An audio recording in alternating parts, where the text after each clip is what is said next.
येन भूतले स्वयं रूपः कदा मह्यं ददाति स्वपदान्तिकम् वन्देऽहं श्रीगुरोः श्रीयुतापदकमलं श्रीगुरुन् वैष्णवांश्च श्रीरूपं साग्रजातं सहगणरघुनाथान्वितं तं सजीवं साधुवैतं सावधूतं परिजनसहितं कृष्णचैतन्यदेवं श्रीराधा कृष्णपादान् सहगणललिता श्रीविशाखान्वितांश्च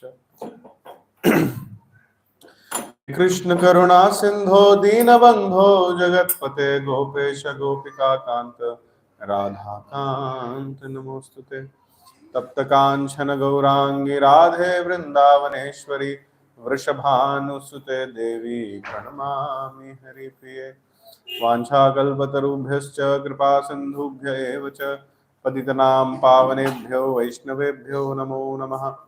जय श्री कृष्ण चैतन्य प्रभु नित्यानंद श्री अद्वैत गदाधर श्रीवासादि गौर भक्तवृंद हरे कृष्ण कृष्ण कृष्ण हरे हरे हरे राम राम राम हरे हरे। नमो विष्णुपादाय कृष्णपृष्ठाय भूतले श्रीमते भक्तिवेदांत स्वामिनिति नामिने नमस्ते सारस्वतदेवे गौरवाणी प्रचारिणे निर्विशेष शून्यवादी पाश्चात्य देश तारिणे मूकं करोति वाचालं पङ्गुं लङ्घयते गिरिं यत्कृपा तमहं वन्दे श्रीगुरुं दीनतारिणं परमानंद माधवं श्रीचैतन्य ईश्वरं हरिः ओम तत्सत्।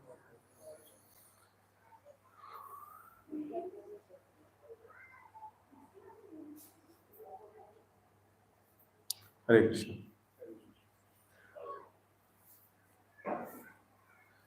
So welcome everybody to the Janmashtami meditation series which we are doing.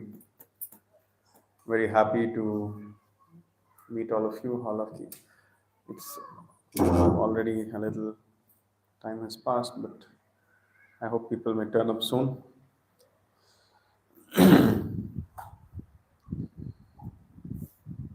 So we have around a month to go for Janmashtami.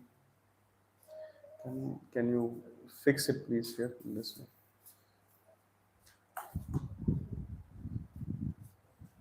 I think it cannot be fixed. Leave it. Please leave it. Please leave it. Please settle down. It will not fix.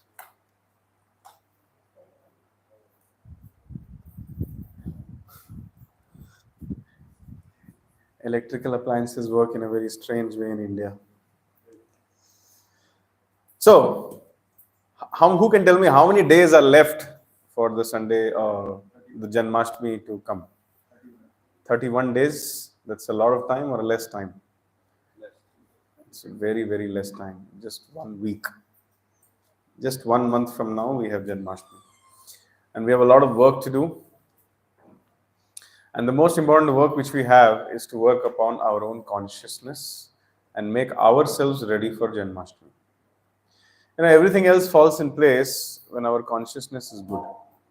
But when our consciousness is not good, easy things take more time. Simple things become complex. But simply if we can purify and uplift our consciousness, one may be in the most difficult circumstances, still automatically things will fall in place. So therefore, these sessions we are calling it as Janmashtami Meditation Series, where we try to meditate on Janmashtami and prepare our consciousness for Janmashtami. When I was thinking what should we talk about today, then I thought the title for today's discussion should be, what does it take to receive Krishna in your life or in our life? Rather, what is the price to receive Krishna in our life?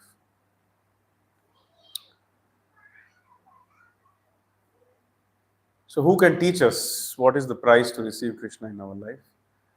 So I thought there are two personalities in Krishna Leela who can really help us, train us to understand what is the price to receive Krishna in our life. And those two personalities are Devaki and Vasudeva. So today's discussion I'll be basing on the first chapter of the 10th canto of Bhagavatam, which is called as the Advent of Lord Krishna. And what are the different circumstances which Devaki and Vasudeva were going through, how they went through it, what they did, what decisions Vasudeva took, as a result of which Krishna advented or chose to advent in their life.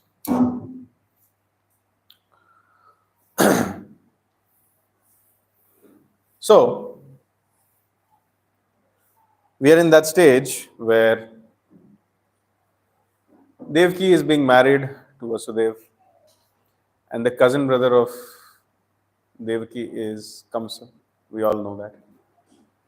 And Kamsa is riding the chariot for Devaki as a matter of affection, out of love and affection. And he's taking Devaki to some distance just to drop her and express his affection and love for her.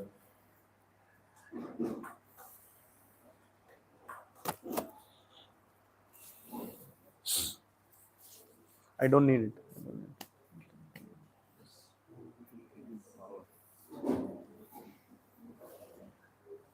So somebody just told that if you keep the Bhagavatam in front of you and touch it, you'll receive a lot of power, and then you'll be able to remember Krishna nicely. So I agree to that. And can I request all the devotees to come forward, please? This is something which we should not say in every class. Devotees should understand that the closer you are, the better you will be able to see, and the better you will be able to hear, and the better will be your experience. In college, we used to sit in the back bench. The further or the farther you are from the professor, the better it is for you and your educational career, and the easier it is for you to run away from the class. But in this atmosphere, the closer you are to the teacher, the better it is for you, for your spiritual life and material life and everything else.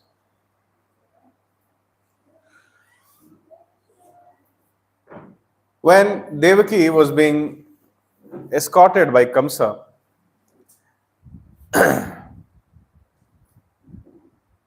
the demigods became disturbed. The demigods thought that in future Krishna has to advent from the womb of Devaki, and ultimately Krishna will kill Kamsa. But this relationship is going so smooth. So much love and affection Kamsa has for Devaki and Devaki has for Kamsa. And Kamsa is very atrocious. Actually, Kamsa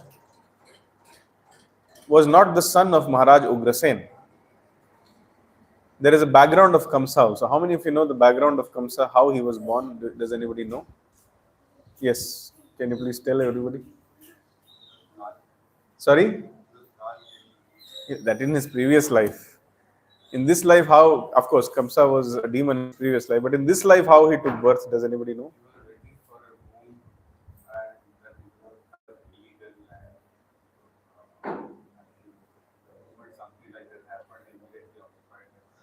So who was the father of Kamsa?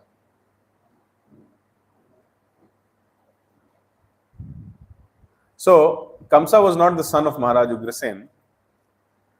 Kamsa was the son of a demon. Maharaj Ugrasen's wife, I'm just telling you the background of Kamsa, just to understand how atrocious Kamsa was. Maharaj Ugrasen's wife went to her father's house for some time, and daily she used to dress up very, very beautifully. In Kali Yuga, people may not understand all these things, but in the previous Yugas, when a woman is with her husband, she is supposed to dress up very nicely. But when the husband is away or when the woman is away, they don't dress up so nicely.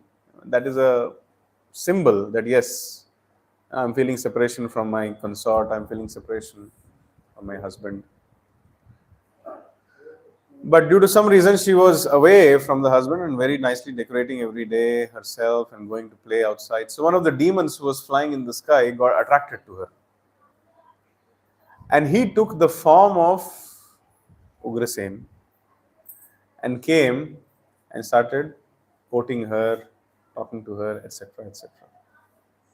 He basically took the form of Ugrasen, started coming and singing in a very sweet voice, and this daughter of, or this wife of Ugrasen, she got attracted, and then she united with him, and that's the result how Kamsa was born. However, after uniting with that demon, the mother of Kamsa, she realized that this is not my husband. And then she was saying, this is wrong, this is bad, you have cheated me, this, that. And the demon defeated her in argument, saying that, see, you are also not following proper Stri Dharma. You have stayed for more than the scheduled time which you have stay at your father's place, and you're decorating yourself very nicely. And you have spent so much time with your husband. I am behaving unnaturally. You should have understood that I'm not your husband. All those things he also says. And then when she is about to curse him, he says, see, don't curse me. Demons then get children like this only. This is the dharma of demons. This is adharma for humans, but for demons, this is dharma. We kidnap and we rape the wives of other people. This is demon dharma. I've done my dharma. I'm a proper demon. You are not a proper human being. So she was feeling very bad, and that's how Kamsa was born. She tried a lot to not give birth to Kamsa. In the Vedic literature, she is the first woman who was trying to not give birth to her child. Actually, the first woman was the wife of Kashyap Muni, Diti. When she came to know that Hiranyaksha and Hiranyakashipu are in my womb, she was delaying the birth, and for 100 years she did not give birth. That means in the previous yugas, the women had that kind of control. So similarly, this mother of Kamsa was also trying to delay. She was not willing to give birth. But then Kamsa spoke from within that this is not fair. I'm a living entity and I deserve to get a chance. You are doing adharma by delaying my birth. Do you want to kill me in the womb? Do you want to do abortion? So abortion was unheard of in the previous yugas. In the Vedic literature, we see that when the wife of Prahlad Maharaj,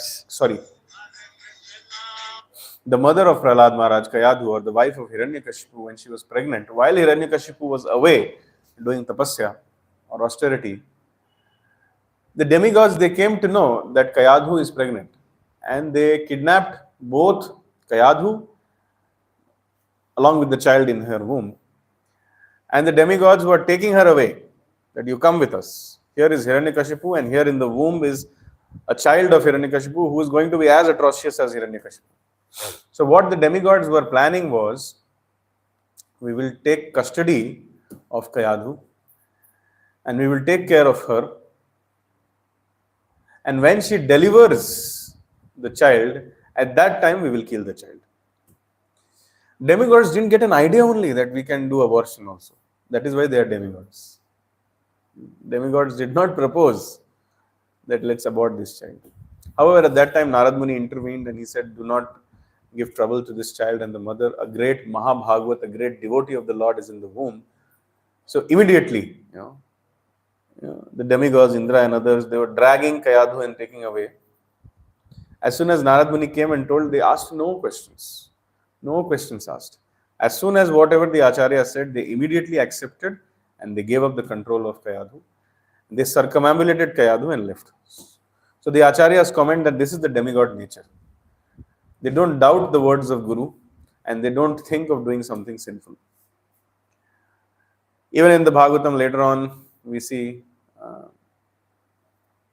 when Lord Krishna is leaving for Dwarka, at that time Uttara, the wife of Abhimanyu, is coming and running towards Lord Krishna and saying, please save me from this Brahmastra which is approaching me, which has been shot by Ashwathama. Her father-in-laws, the Pandavas, they were world conquerors and they were standing next to her, but she was not praying to them. She was praying to Krishna because she knew that it is only Krishna who can save someone from birth and death, and later on old age and disease, and the cycle of birth, death, old age and disease. The acharyas, in earlier ages, there was some kind of very respectful dealings between husband and wife, some kind of love which had some value. So it was seen, voluntarily a chaste lady would accept the sati procedure after the husband quits the body. And the acharyas explain, while hearing Krishna Katha, chanting is anam aprad. You can stop chanting, Matari. Chanting and hearing Katha means neither you are hearing Katha nor you are hearing the holy name. It is going to create problems in your spiritual life. Offense to both the Katha as well as the holy name.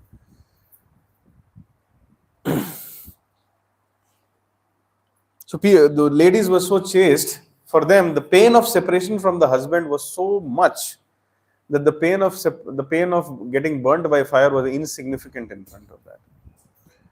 So the acharyas were commenting that already the husband of Uttara is dead. Why does she not accept sati?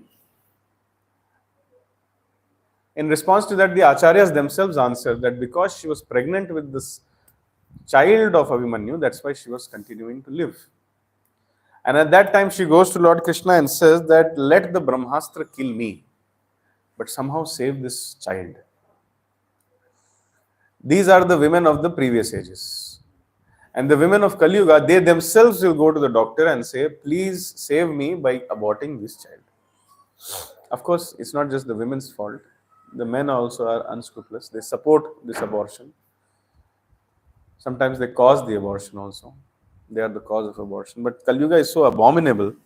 In previous Yugas, women used to sacrifice their life to save a child. But in the Kali Yuga, the women are ready to sacrifice their children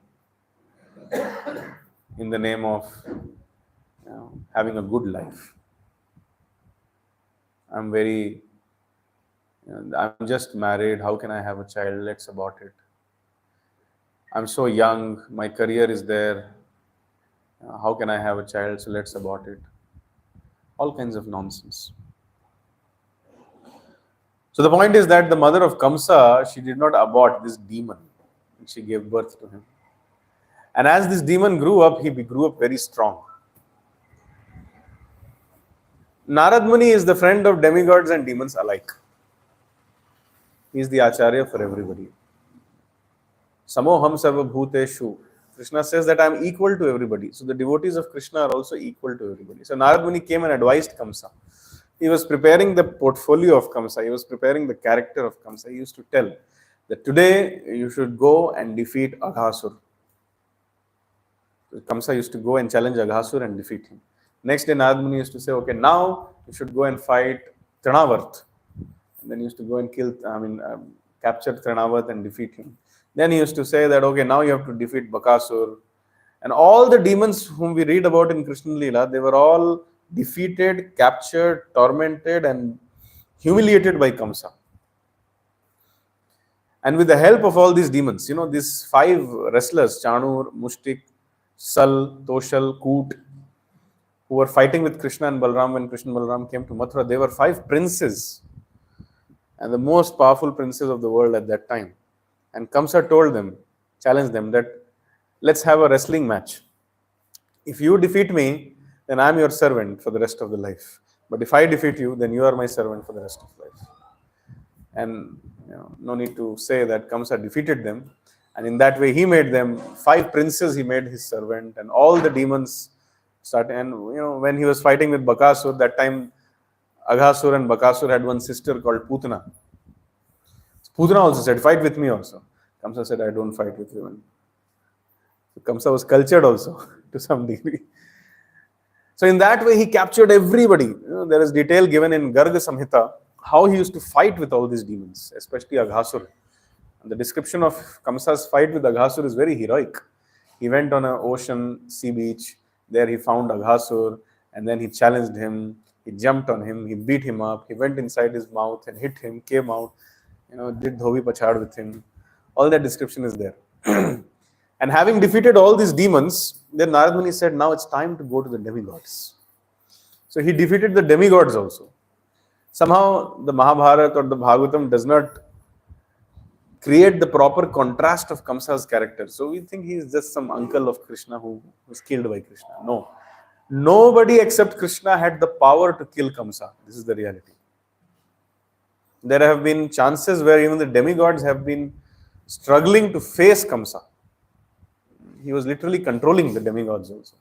They used to run away by hearing the name of Kamsa. So now that Kamsa is to be supposed to be killed by Krishna, who is the 8th child of Mother Devaki, but the relationship is so smooth. He's driving the chariot and taking home, and he's telling, my dear sister, and sister is telling, my dear brother. So the demigods are not able to tolerate this. So the demigods, they create an interruption. And all India and all Earth radio comes, Akashvani. And then it is said, all of us know that Akashvani. Actually, before that, I would like to say one more so-called adventure of Kamsa. Kamsa once went to Mahendra Parvat. And he thought that this mountain is not in the right place. Let me lift it and put it somewhere else. But he didn't know that on Mahendra Parvat, Parshuram was meditating. So he started lifting, and then Parshuram got disturbed. He created disturbance for Parshuram. Parshuram decided, my dear mosquito, I'm going to kill you now. Who do you think you are? I have already killed all the Kshatriyas 21 times from the surface of Bhumandala. So at that time, Kamsa said, please don't kill me. I'm not a Kshatriya, I'm a demon. You kill Kshatriyas, but I'm a demon. Why are you killing me? I'm sorry. And then Parshuram, he offered prayers to Parshuram. He circumambulated Parshuram. He offered his dandavats to Parshuram. And he said, please bless me. And then Parshuram gives him his bow, his dhanush. And he said that you worship this dhanush or bow every day. And the person who can put the thread on this dhanush and break it will be your killer. So that is how we read in Krishna Leela. When Krishna comes in Mathura, he goes to the sacrifice, picks up this dhanush, ties and breaks it. And that time Kamsa comes to know that my killer is in town. So anyways, before that only, you rewind to the pastime where, or rather fast forward to the pastime where Kamsa is driving the chariot. At that time, Akashvani happens, you foolish Kamsa. You are so nicely escorting this woman, Devaki, in the name of your sister, but you do not know that the 8th child of Devaki, the Akashvani didn't say son or daughter. The Akashvani said that the 8th child of Devaki will be the cause of your death. Now, this is the difference between a demon, a human being, or a demigod. They have some stability in life. Demons have no stability. One moment they'll do something, another moment they'll go to any extreme to fulfill their selfish self-interests. He's riding the chariot, he's glorifying his sister, he's speaking so many praises, he's telling Vasudev that, see, you should take care of my sister. As soon as he heard that Akashvani, he forgot everything. He left the chariot reins, caught the hair of Devaki, he took out his sword, and he was about to slice the neck of Devaki. Now, for powerful heroes like Kamsa, it is like cutting a tomato. If just 1 or 2 inches more, if he would have, neck would have gone. Immediately, Vasudev intervened. And then there is a section called Kams Vasudev Samvad, which I don't want to discuss today because it has its own importance. I want to discuss what price Devaki and Vasudev paid to receive Krishna. So this is the price. Vasudev went through so much difficulty. First, Vasudev tried to stop the murder of Devaki via Kamsa's hand. But when he saw that Kamsa is completely obsessed with the desire to protect his sense gratification, even if it is sister, daughter, brother, mother, father, whoever, Kamsa was ready to kill because he was a demon. So he thought there is no point speaking to a demon. First Vasudev tried to give some logic that, see, you are a man, how can you kill a woman? You are a king, how can you kill your sister? Your whole praja and ministers will rebel against you. Kamsa didn't bother. After that, he said that, it doesn't suit you. Kamsa didn't bother. Then Vasudev started glorifying Kamsa, that you are the best in your dynasty. Nobody has seen someone like you till date. So demons, if you want to talk to them, first you have to glorify them. Any demon, when you will glorify, their ears will open. And then they'll become receptive to you. So you know how to talk. The more demoniac a person is, the more you have to glorify them. So after hearing sufficient glorification, Kamsa was like, remove the sword. And he was like, tell me what you want. Then Vasudev, seeing the situation, made a promise. Vasudev had understood that the 8th child of my wife is going to be the Supreme Personality of Godhead. Mosquitoes like Kamsa cannot, do anything about it. So if it has been forecasted that this Lord is going to descend, that means he will descend.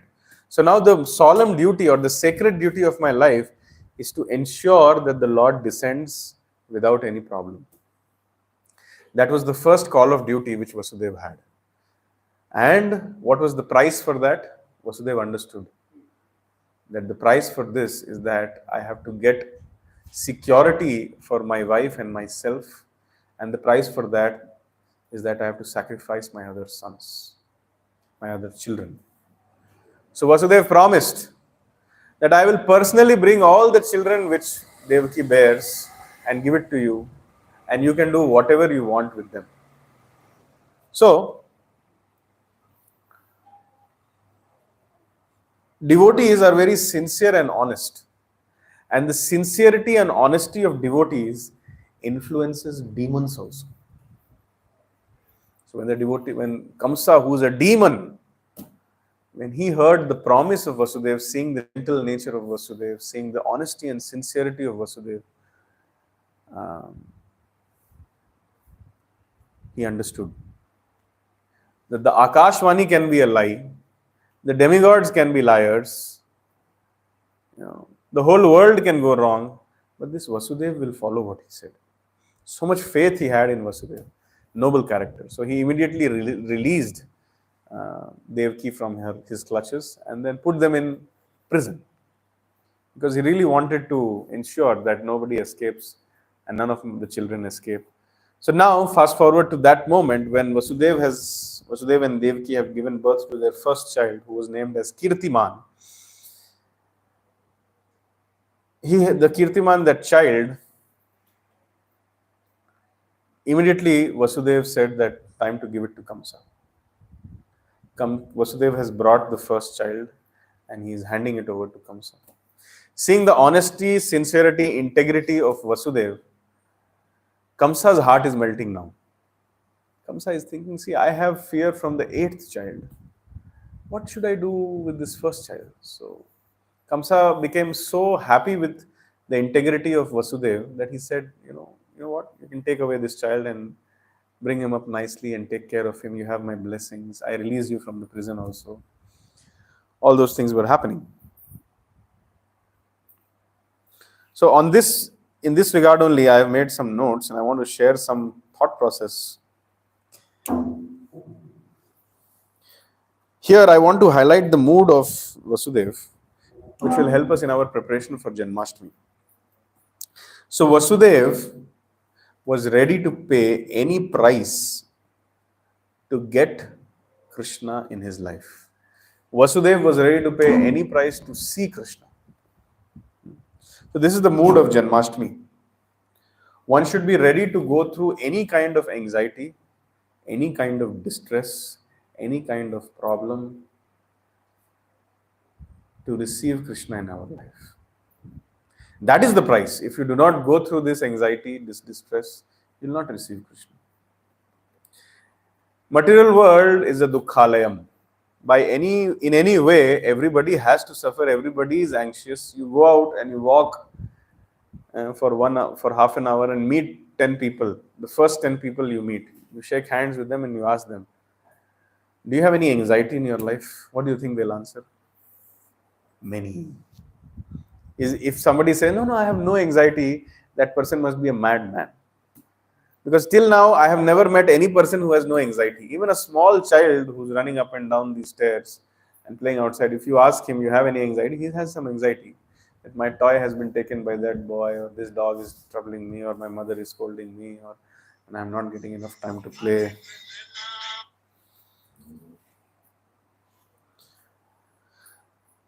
So, anyways, our life will be full of anxieties, and there's no option to it.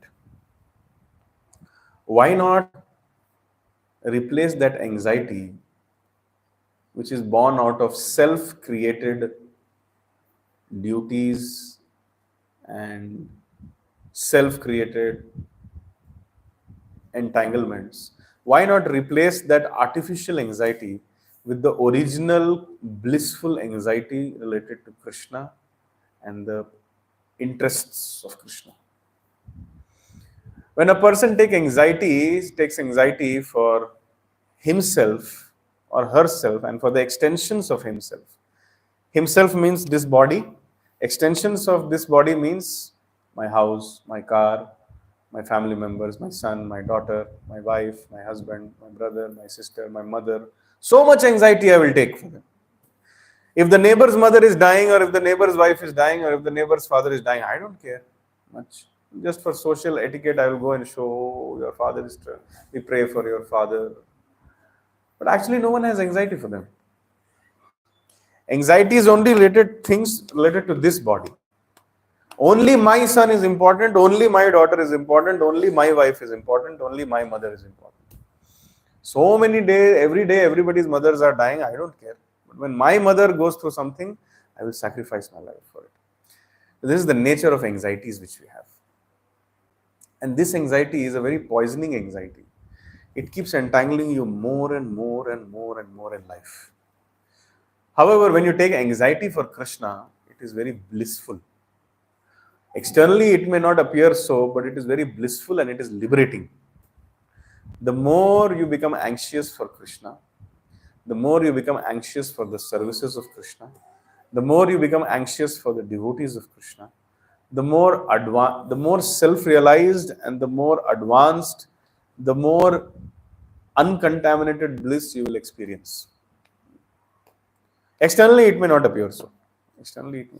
Suppose if somehow, by the mercy of Krishna, we have a HD, 8K vision into the house of Nanda Maharaj, where we see Mother Yashoda running around, doing so many errands, taking care of Krishna and Balram. Anybody who sees that will say that in the next 1 minute, this lady is going to have a heart attack, and she'll probably the nerves of her brain are going to burst. So much anxiety she has for Krishna and Balram. But that is her bliss. She's experiencing so much happiness. Otherwise, why when Krishna and Balram left Vrindavan, why Mother Yashoda was crying and crying and crying and crying for the rest of her life? When I used to have summer vacations, my mother used to pray to the Lord that may his school open soon. My mother was not having that kind of a bliss. She was really having trouble. And when I used to go to school, she used to be happy. She was not crying. My son has gone to school. She really used to pray. I've seen my mother and my sister, they used to sit and pray that may this boy's school open fast. Me and my friends used to discuss. Me and my friends, those were different times, Me and my friends used to go in the park and we used to discuss how we got beaten today. And he would say, my father, threw me out. And my mother did this to me. This was our discussion. These days, if the parents will touch their child also, that's a problem. Probably they'll take some support from the people, or they'll banish their own parents. So I grew up in a different era. So my mother was not happy because of the mischiefs which I was doing. She was extremely sorry, troubled. She used to talk about it to the neighbors. When those days, we had this kind of a phone, trunk call used to come, STD.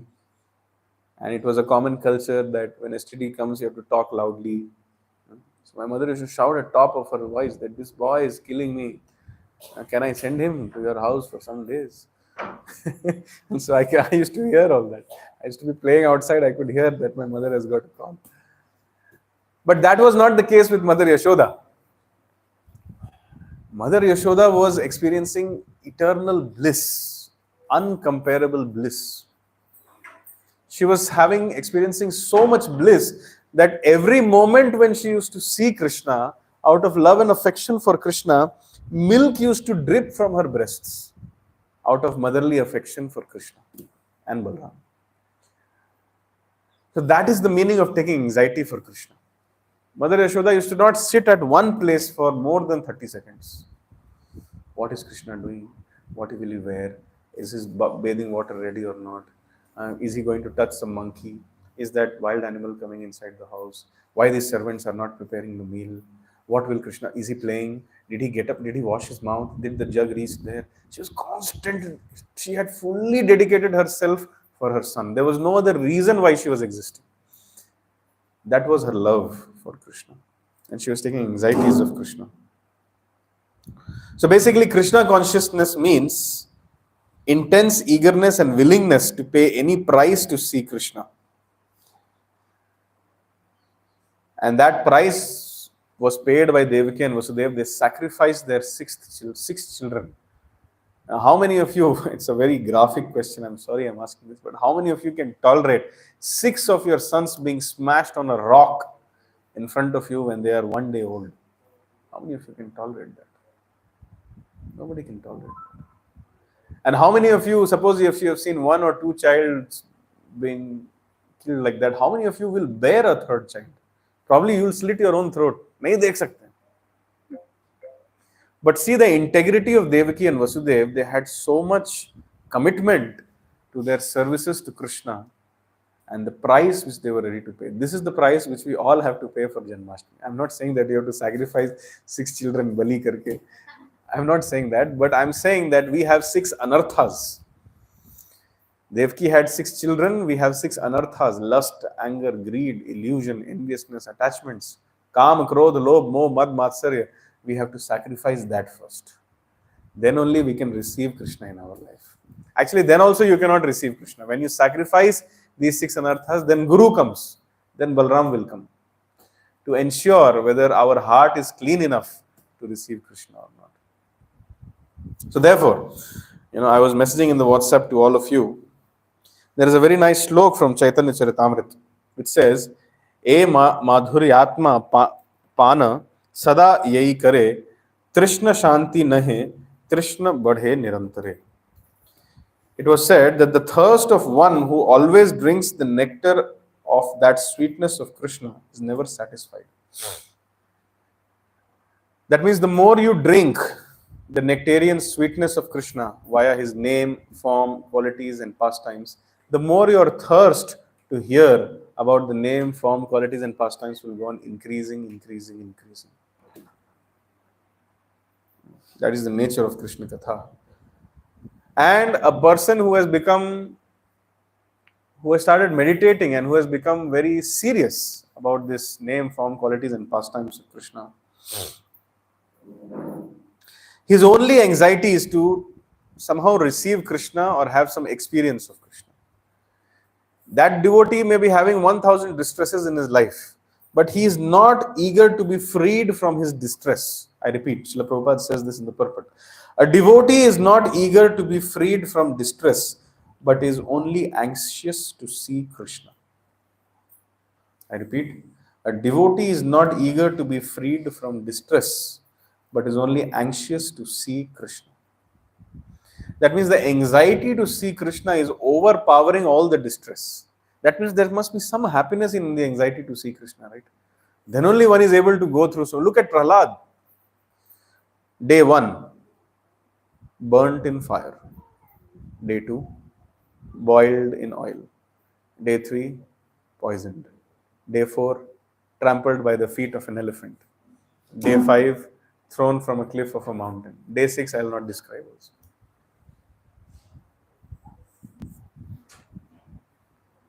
How many of you will be able to go through these 5 days and still chant Hare Krishna, Krishna Krishna, Hare Hare, Hare Rama, Rama Rama, Hare. In any scripture, have we heard Prahlad Maharaj cribbing or saying, "My Lord, badi der bhai, ab jaldi aa jao"? Did Prahlad Maharaj say at any time that it's very late, I cannot handle anymore, please come soon, please give some sense to my father Hiranyakashipu, please, please, just like the demigods go and pray, Trahimam, Trahimam. Was Prahlad Maharaj doing like that? No. For such devotees, Lord personally comes because he knows that these are special. A devotee knows that whatever happens in his or her life is the direct intervention of Krishna. Those who have sincerely surrendered to Krishna, they are not going through karmic reactions. Krishna is personally taking control of their life and he is giving them personal treatments via which whatever last vestiges of enjoymentality which they have, that is being cleared off. In case of Prahlad Maharaj, that was also not the case. He was not having some last vestiges of enjoymentality left in his heart. No. He was a pure devotee from birth because he got the association of Narad Muni in the womb of his mother.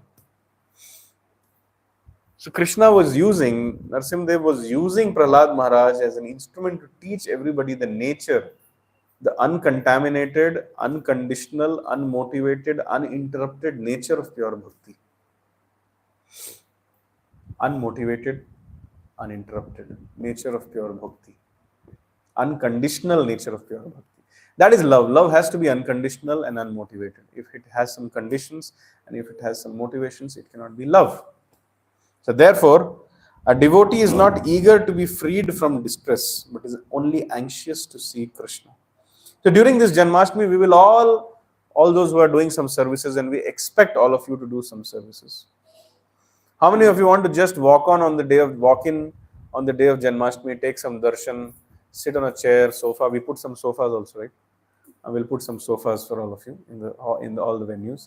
So just come and walk in with your family. Like I have such a nice aristocratic family. Just look at my family. I'm so happy.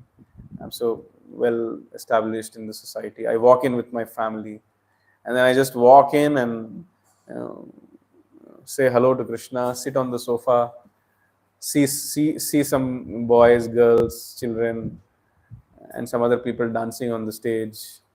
Look at the arrangement. Ha, acha hai. And then I go for prasadam. Aaj bhi khichdi bana diya hai. What is this? Then I have some prasadam, and then I look for a torn 10 rupee note from somewhere, and then I put it in the hundi, and then I move out, exit. I have a meeting also at 9 p.m. So 7:30 I have to go, 8:30 I have to be back, because half an hour it takes for me to wash my hands and legs and set up the Zoom and all those things. How many of you really want to celebrate Janmashtami like that? Please raise your hands. It's a shame if you do that. It's a real shame if you do that. Here is a chance where we can actually, Devaki and Vasudeva, how much anxiety they took for years to welcome Krishna. We have 31 days to prepare our consciousness. How many days we have? 31 days to prepare. It is nothing this is just insignificant meditation which we can do. But sincerely and seriously, if we meditate for 31 days, we will get tremendous benefit. So these 31 days are yours. Take it. Make yourself eternally situated in the heart of Krishna. These 31 days. After these 31 days, where you will be, what you will be doing, nobody knows. But these 31 days are yours. This is immortality. Take it. If you miss this, punarapi janamam, punarapi maranam, punaha punaha charvita charanam, punarapi janani jathare shayanam. Only Murari can help you, only Krishna can help you, nobody else can help you. So basically, for a devotee who becomes intensely attached to Krishna, as the eagerness to receive Krishna goes on increasing, Krishna also starts reciprocating. And the best example is Vasudeva and Devaki. They are demonstrating this by their personal example. Not only Vasudeva and Devaki, but various devotees of Krishna also demonstrated it. Srila Prabhupada also demonstrated it. He wanted to build a temple in Juhu, Shri Radha Ras Bihari temple. one of the most famous temples of ISKCON. But Srila Prabhupada was facing so many troubles. So many troubles. At that time, preaching in India had not picked up. So basically, he had only foreign disciples who didn't know the culture of India, who didn't know how to deal with the corruption of India, who didn't know how to deal with the people of India, who didn't know the language of India, and who could not adjust to the climate of India. But they were so surrendered to Srila Prabhupada that they came and they actually sat on the land, which is called as the Hare Krishna land now. And the person who was dealing with ISKCON at that time, his name, we should not take anybody's name, but yeah, I can mention Mr. N. So Mr. N was there and he had a desire to cheat Srila Prabhupada. In those days, he took around 14 lakh rupees from Prabhupada, which in 1970s was a big price. And simultaneously had a desire to sell that land to others also and cheat the Hare Krishna people, thinking that these Hare Krishna people, they are just sadhus singing and dancing Hare Krishna. I'll just loot their money and I will cheat them and I will do something with it. He had this intention. And when he realized that, these people are not easily going away, he was thinking, I'll just send some gundas and they'll beat them up and then they'll be afraid. And then they are not, they are just devotees chanting Hare Krishna, will beat them up, they'll become afraid, they'll leave the place. But they were not going away. They were not going away. They had brought a JCB to break the temporary shed where Radha Rasbihari was saying. They broke the shed. They were about to break the DT also, but when one disciple, one Mataji, she came and stood in front of the JCB and the JCB came and stopped here. And she was fully determined that I will die. But in my presence, nobody can touch the DT. That was their level of commitment. So there was a lot of anxiety. There is a book called I'll Build You a Temple, written by one of the disciples of Prabhupada. You may read it. So much anxiety was there. Practically everybody wanted to leave Juhu. Everybody. Because there was so much anxiety and the disciples were foreign. One of the managers at that time, a person who was managing the temple construction and activities, was one of the disciples of Prabhupada, His Holiness Tamal Krishna Maharaj. He was saying that he was having so much anxiety that he was not able to chant only. Whenever he used to pick the Japmala, the issues related to the temple used to come. And at that time, Prabhupada was going through this anxiety. He was taking that trouble. Whenever he used to come to Juhu from different parts of India, different parts of the world, only bad news used to come. We have been cheated like this. We have been filed a case like this. We have been molested like this. They used to send prostitutes to harass the brahmacharis and the sannyasis and the others who were staying and helping the temple construction, just to malign them and make them fall down. And photographers used to be all around. All evil things were being done. So Srila Prabhupada, whenever he used to come to Juhu, especially those who have access to his lectures, please hear the lectures which he has given in Juhu. All the lectures are of a fighting spirit. Irrespective of the verse, the lectures are of a fighting. Prabhupada was fighting back. We will not give. In one lecture, he stops the lecture and promises Sri Radha Rasbihari that I will build you a temple. He promises Radha and Krishna that you please stay here. He requests that I request the deities, Sri Radha and Krishna, to stay here. And I promise that I will build a temple for them. That's like a powerful warrior who's talking, a Senapati who's talking. And he used to often tell in his lectures that even when Krishna, the Supreme Personality of Godhead, was there with Arjuna, he did not tell Arjuna that Aham sarvasya prabhavo mattah sarvam pravartate. I am the source of all spiritual and material worlds. I am the Supreme Personality of Godhead. I am there with you on your chariot. Now Arjuna, you go to sleep. I will take care of the battle. Krishna didn't say that. He didn't say that you, my dear Arjuna, you go to sleep, take some water, take some drugs, or just lie down. I am Bhagwan. What else you need? I am there to take care. Simply by the movement of my eyebrow, the whole Kurukshetra will be finished. Krishna didn't do that. Krishna instructed him to fight. So Prabhupada was telling, although we are devotees of Krishna and we have Radha and Krishna personally with us, but we have to do our duty of going through the distress and anxiety for the interests of Krishna. It is not that Krishna is dependent on our services. These services, this distress and anxiety is meant for our own purification. So how many of you are ready to take distress and anxiety for Krishna and the interests of Krishna for this upcoming Janmashtami?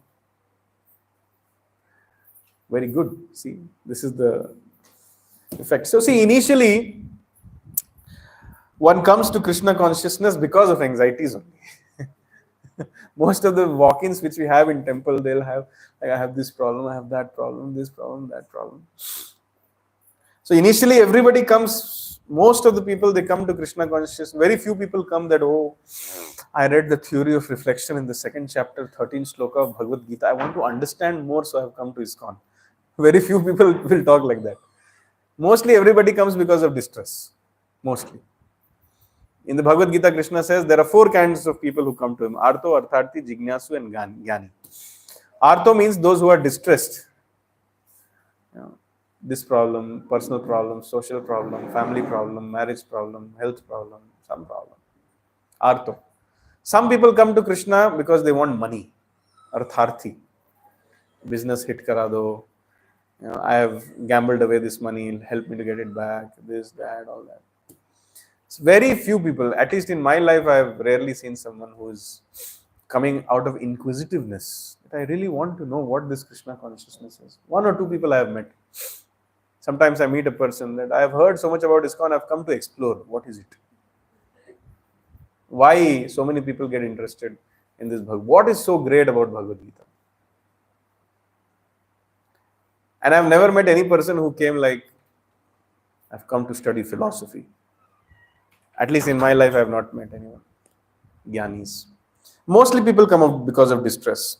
So they come, they understand Krishna consciousness, they sing, dance, they eat prasadam, they feel some relief from the modes of material nature. And once they overcome the modes of material nature, then what happens? If they have become stabilized as devotees, first they come because of distress and anxiety, and later on they take anxiety for Krishna. As a matter of fact, on public, on video, live, I'm saying, anxiety will always be there.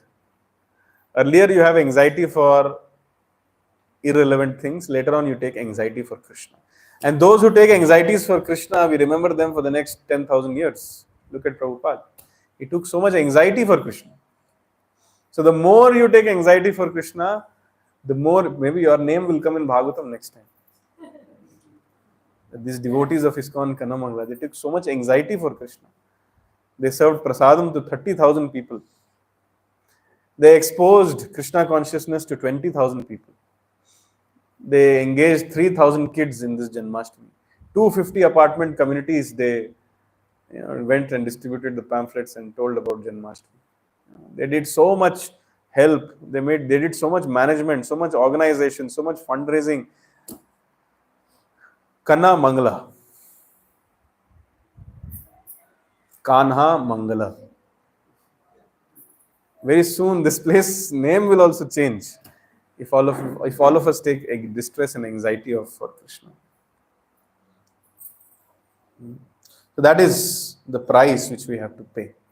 We have to take anxiety for Krishna. It is not easy.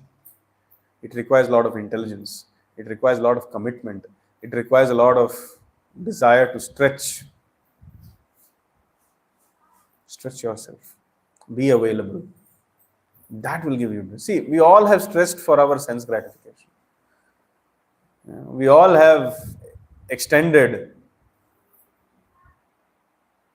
to get money, name, fame, gone to any extent to do that. Some of us may have done some politics, some of them may have done some diplomacy. What did we get out of that? Nothing. All of us may have spent nights, some may have done night outs for various things, for some exam or for some interview or some. What did we get out of it? But you do one night out for Krishna and then you see extreme bliss. Before Janmashtami, the previous night is night out for me from the last 7-8 years. And I can tell you that those are my best nights. Those are my best nights because I know that Krishna is about to appear. And only those people who are spiritually awake, they are awake now. They are preparing. The most important person in the whole creation is about to come. The unfortunate, ignorant people, they are sleeping. This is their misfortune. But somehow, by the mercy of Acharyas, by the mercy of Krishna, I am awake. Let me take full advantage. So this is called taking distress and anxiety for Krishna. Now the question may be that how much pain, I'm trying to become a saintly person. How much pain should I take after all? What is the limit? What is the threshold? Is there a threshold? Just compare the pain which you are taking in whatever service which you are doing compared to the pain which Vasudeva was going through. Vasudeva was going in an existential crisis. Vasudeva was a Kshatriya, and the job of a Kshatriya is to protect.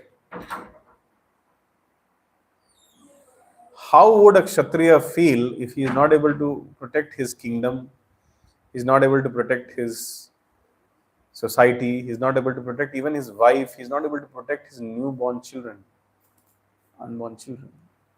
It's like, I always give this example, it's like being a doctor and in the last 30 days you have killed 15 people who came in the operation theatre. How will you feel? 15 people died under your hands in last 1 month only.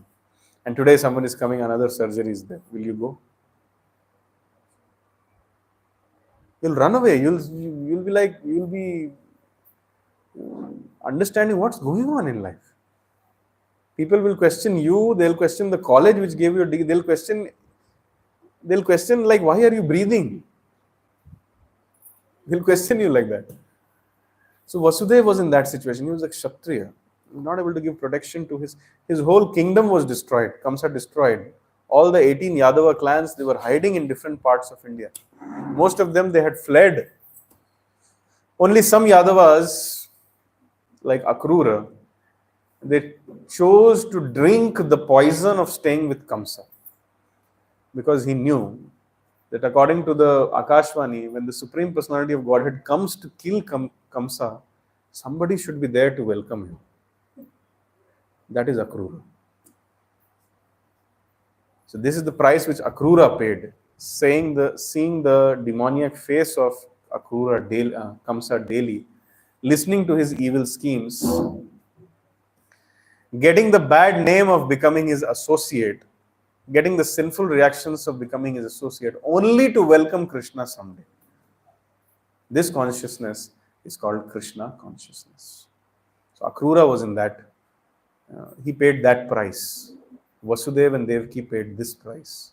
What price will you pay to receive Krishna in this Janmashtami? So how much pain will you take? One of the acharyas say that Vasudeva's inspiration was Kamsa only. Vasudeva was thinking there is no limit to which Kamsa can become atrocious. So similarly, there should be no limit to which I should become generous. And there's just like Kamsa can go to any extent to be atrocious, I should go to any extent to be noble, to serve Krishna. Kamsa had become, he was competing with Kamsa. Vasudeva was also a Kshatriya. His name was Anaka Dundubhi, original name. And he was very much a fighter at spirit. Let me see what comes. He will kill, okay. I will also save. I will do my best. Some people can blame Vasudeva that how can a loving father do this? How can he give his own child to be murdered to a person who knows that, he knew that Kamsa will murder my children? How hard-hearted was Vasudeva? So in the purports, Srila Prabhupada writes that Vasudeva was not just a magnanimous sadhu, Prabhupada calls him a sadhu, but also an intelligent person, and he knew what decision to take when. He knew Krishna has to descend and he has to be ready to pay the price for it. So Vasudeva knew that what sacrifice, millions and billions of years of distress, anxiety and tears can be wiped out just by seeing one smile of Krishna. You go through billions of years of material existence, of trouble, anxieties, and when you will see Krishna once, you will forget everything. So I was thinking, what is this insignificant sacrifice? Can you do some crowd management, please? Come forward. As and when people come, they are not getting place to sit. Come closer. Huddle up, huddle up. I want someone to regularly do this crowd management seva. I'm doing Krishna Katha. This is like an interruption for me. Stopping the Krishna Katha and saying do crowd management. Devotees here should be a little more aware of doing this. Please, this side also. Huddle up, please. Come close, sit close to each other. When you sit close to each other, you exchange smiles, and then you say hello, and then you'll ask, just like I used to discuss in the ground with my friends. You can have some discussion also. So the point which I'm trying to say is that Vasudeva was ready to pay the price. Are we ready to pay the price and go through lots of difficulties, anxieties, and distresses? Because what happens, I've been talking from a lifetime, price. Some people think, kitna chahiye isko, jitna chahiye de do yaar isko. He's sitting on Vyasasana, how much he wants, ask him. No, I don't want any money. I'm talking about the price. And the price in our circumstances, or from our perspective, the price which we have to pay is the price of our false ego and personal agenda during this Janmashtami. We have to pay the price of our false ego and the personal agenda which we may have. We may be a very big shot, sitting in our apartment, doing this, driving a very expensive car. And when you come to the temple, oh, everybody is serving. Nobody is serving me. I'm such a big shot. I've come here from the last half an hour. Nobody asked me a glass of water also. This happened actually, This has happened. I've seen. People are like, I'm here from last half an hour. Nobody asked me a glass of water also. What kind of temple is this?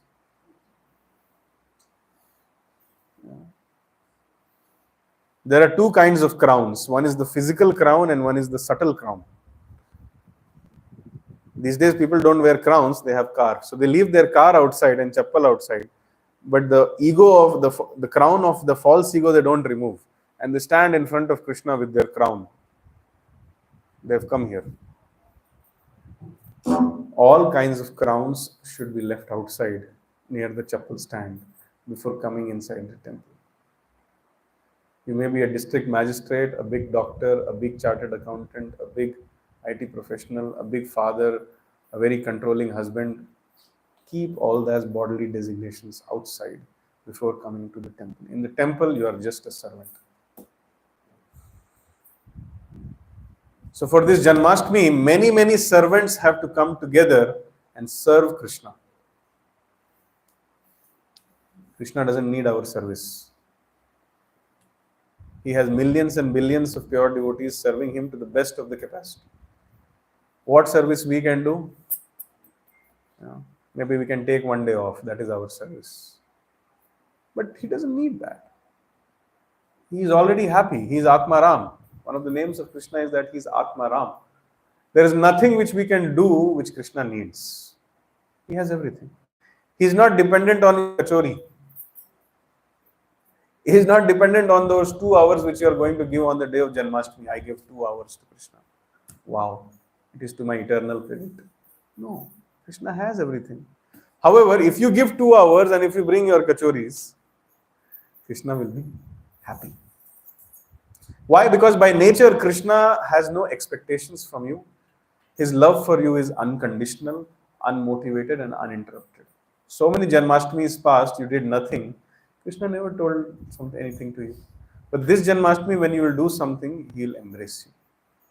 He'll not say that I'm angry, that for the last millions of Janmashtamis you didn't do anything. He'll say, I'm very happy that you have come this Janmashtami.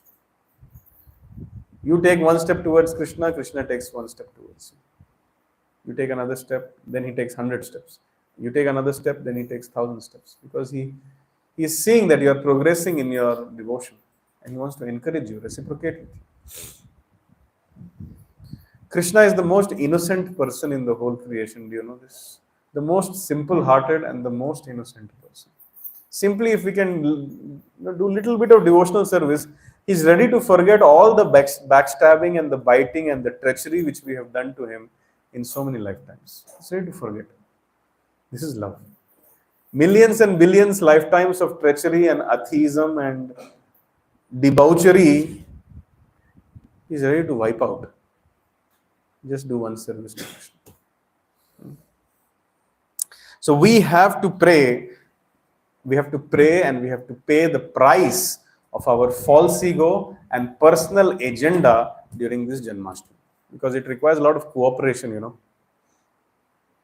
You can very well make up a profile, you can decorate yourself very nicely and come. But ultimately, Krishna doesn't see your qualification or your bodily decoration or your other. Krishna sees your intention. With what intention you have come.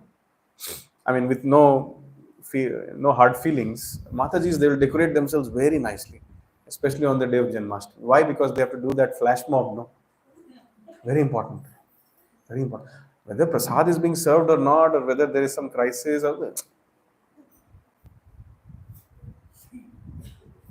and during their flash mob, their husband in whichever part of the world, or with that photographer, whichever part of the world, they should be here. Next 30 seconds, I'm going to do flash mob. But nobody is seeing Krishna. That is not important.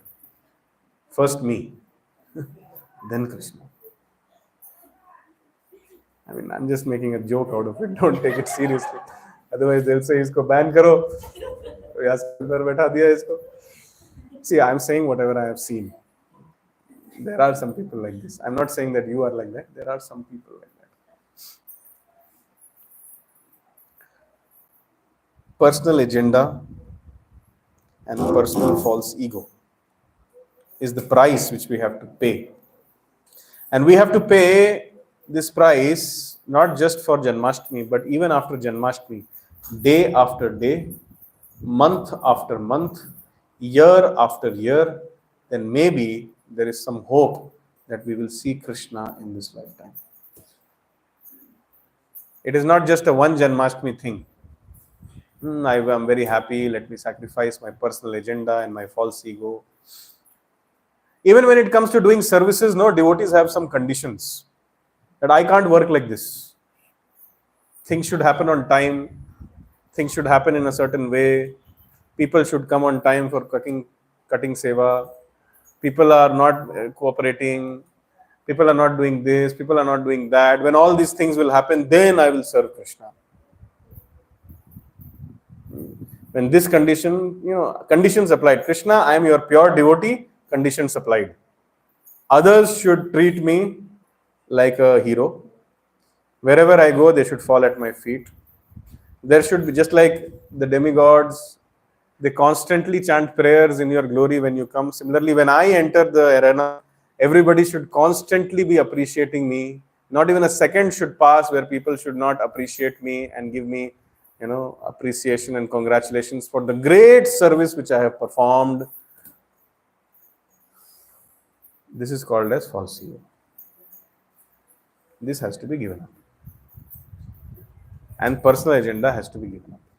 Only when we do this, then we will be able to serve Krishna. Otherwise, we are just doing some time pass. Sometimes people, even after coming to temple, massage their false ego. They manage to massage their false ego while serving Krishna. Am I speaking too harsh? Or am I speaking the reality? Hota hai na, Mataji? People massage their false ego while doing seva also, na? It is possible. Will that help us in our spiritual life? Massaging our own false ego, having our own personal agenda, terms and conditions to do services. Otherwise, I cannot do service like this. My Krishna consciousness will break. My Shraddha, Komal Bhakti will snap if somebody gives me any feedback, or if somebody scolds me, or if somebody does anything to me. I should only be glorified. I should only be appreciated. I should never be chastised. I should be understood fully. Fully, I should be understood. Then only I will do seva. No? Otherwise, why should I do seva? I will not do seva. I will go away from ISKCON. I'm so happy I'm so happy with my eating, sleeping, mating, and defending in my house. That is more interesting for me than Krishna consciousness. What nonsense is this? I came to Krishna temple and they asked me to clean the temple hall. Nonsense. After Krishna, the most important person in this whole creation is me. And I'm doing a Hasan on Krishna by reading the Bhagavad Gita and by chanting Hare Krishna and by coming for half an hour on this Janmashtami. Krishna should be grateful to me. I have come with my wife.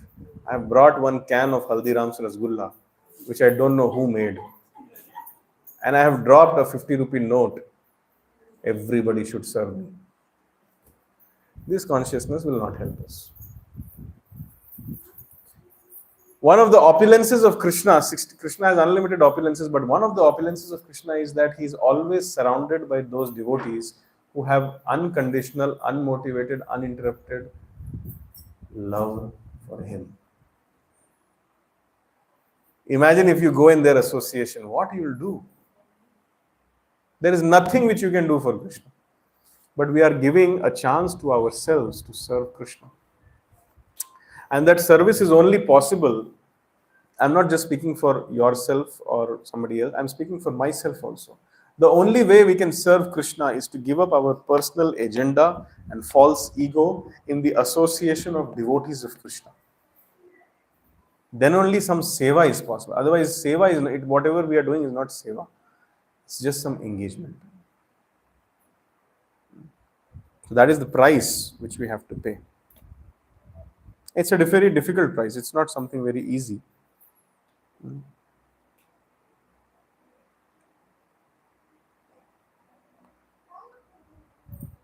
And then if we pay this price, then something very sweet will happen to us. I said that we don't have to pay this price only for these next 31 days. We have to pay this price day after day, month after month, year after year, and Krishna will test us. He will test us once, and if we pass, he will test us again. And if we pass, he will test us again. And if we pass, he'll give us one difficult test. And after that, he'll not test us again. But he will test. These tests are not so easy. Thoroughly, he will test you. If you just manage to pass, nobody scores 100 out of 100 in Krishna's tests. They just manage to pass. If you can just pass in these tests, which Krishna will give you, in which he will test your temptations, in which he will test his desire, your desire to serve him. He will really test you. Are you really serious about attaining me? Are you really serious about Krishna consciousness? No, I'm just doing it because others are doing it, and whoever does it, they get some respect. And I get no respect in office at home, so I just come here to get some respect and a little bit kachori. So then Krishna will say, I bless you that for the rest of eternity you get kachoris and respect. But you will not get me.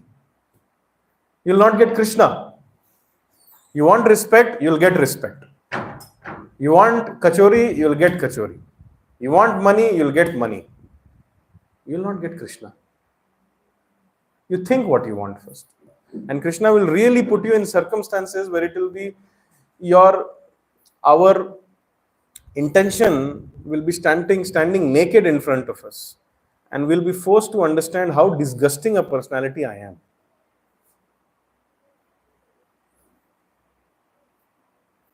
And if we are honest at that time, and if we pray to Krishna that Krishna, I am a really disgusting person, please help me to become your devotee, Krishna will help you also. But in most of the cases, when people see or when a conditioned living soul, when a Jivatma sees his naked truth in front of his own eyes, in most of the cases he ignores it, thinking that I am very great. And there is nobody as great as I am.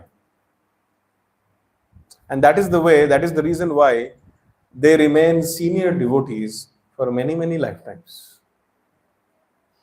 Every lifetime they'll chant Hare Krishna, but they'll not be able to progress.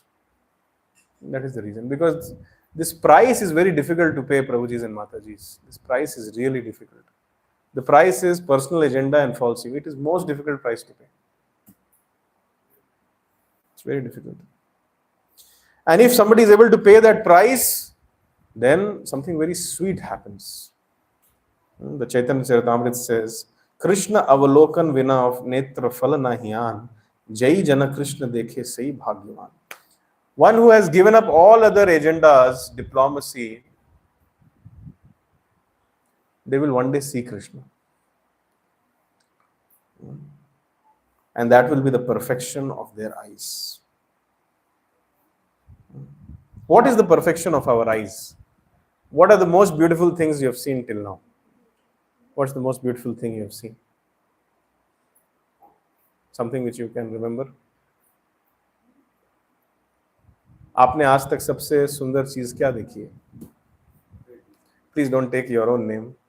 Every day in the mirror. There was one story, no, where one queen used to ask every day of the mirror, oh mirror, tell me who's most beautiful, something like that. And the mirror used to say, you are the most beautiful. One day the mirror said, no, someone else is there. Kill him, kill her. Some story was there, we read like that. So what is the most beautiful thing you have seen? Yes, what is the most beautiful thing? You have not seen anything beautiful only. Right? Sunset in the Himalayas, batao. So beautiful. Anything else? Come on, I expect more answers from this side. This side is useless side. They have really not seen anything. Anyways, let's give this side. What have you seen most beautiful in your life? Anybody? The Himalayas and the mountains, yes, he feels it very beautiful. Yes, what is the most beautiful thing you have seen? Everything which we can see, beauty lies in the eyes. If someone is dying out of tuberculosis in front of me, spitting blood out of his mouth, I'll see it as beauty. The beauty lies in the eyes. I'm a poet. I'll write a poetry on that also. Yeah. What is the most beautiful thing you have seen? Every second you are getting free oxygen. Most beautiful thing. Anything else? Nature. You should say Mother Nature. No? She's a mother. Mother Nature is most beautiful. Yeah. Flowers. Greenery. See, if you go to your garden and if you see flowers and greenery, will you appreciate the flowers and the greenery or the person who has made these flowers and the greenery? Whom you will appreciate?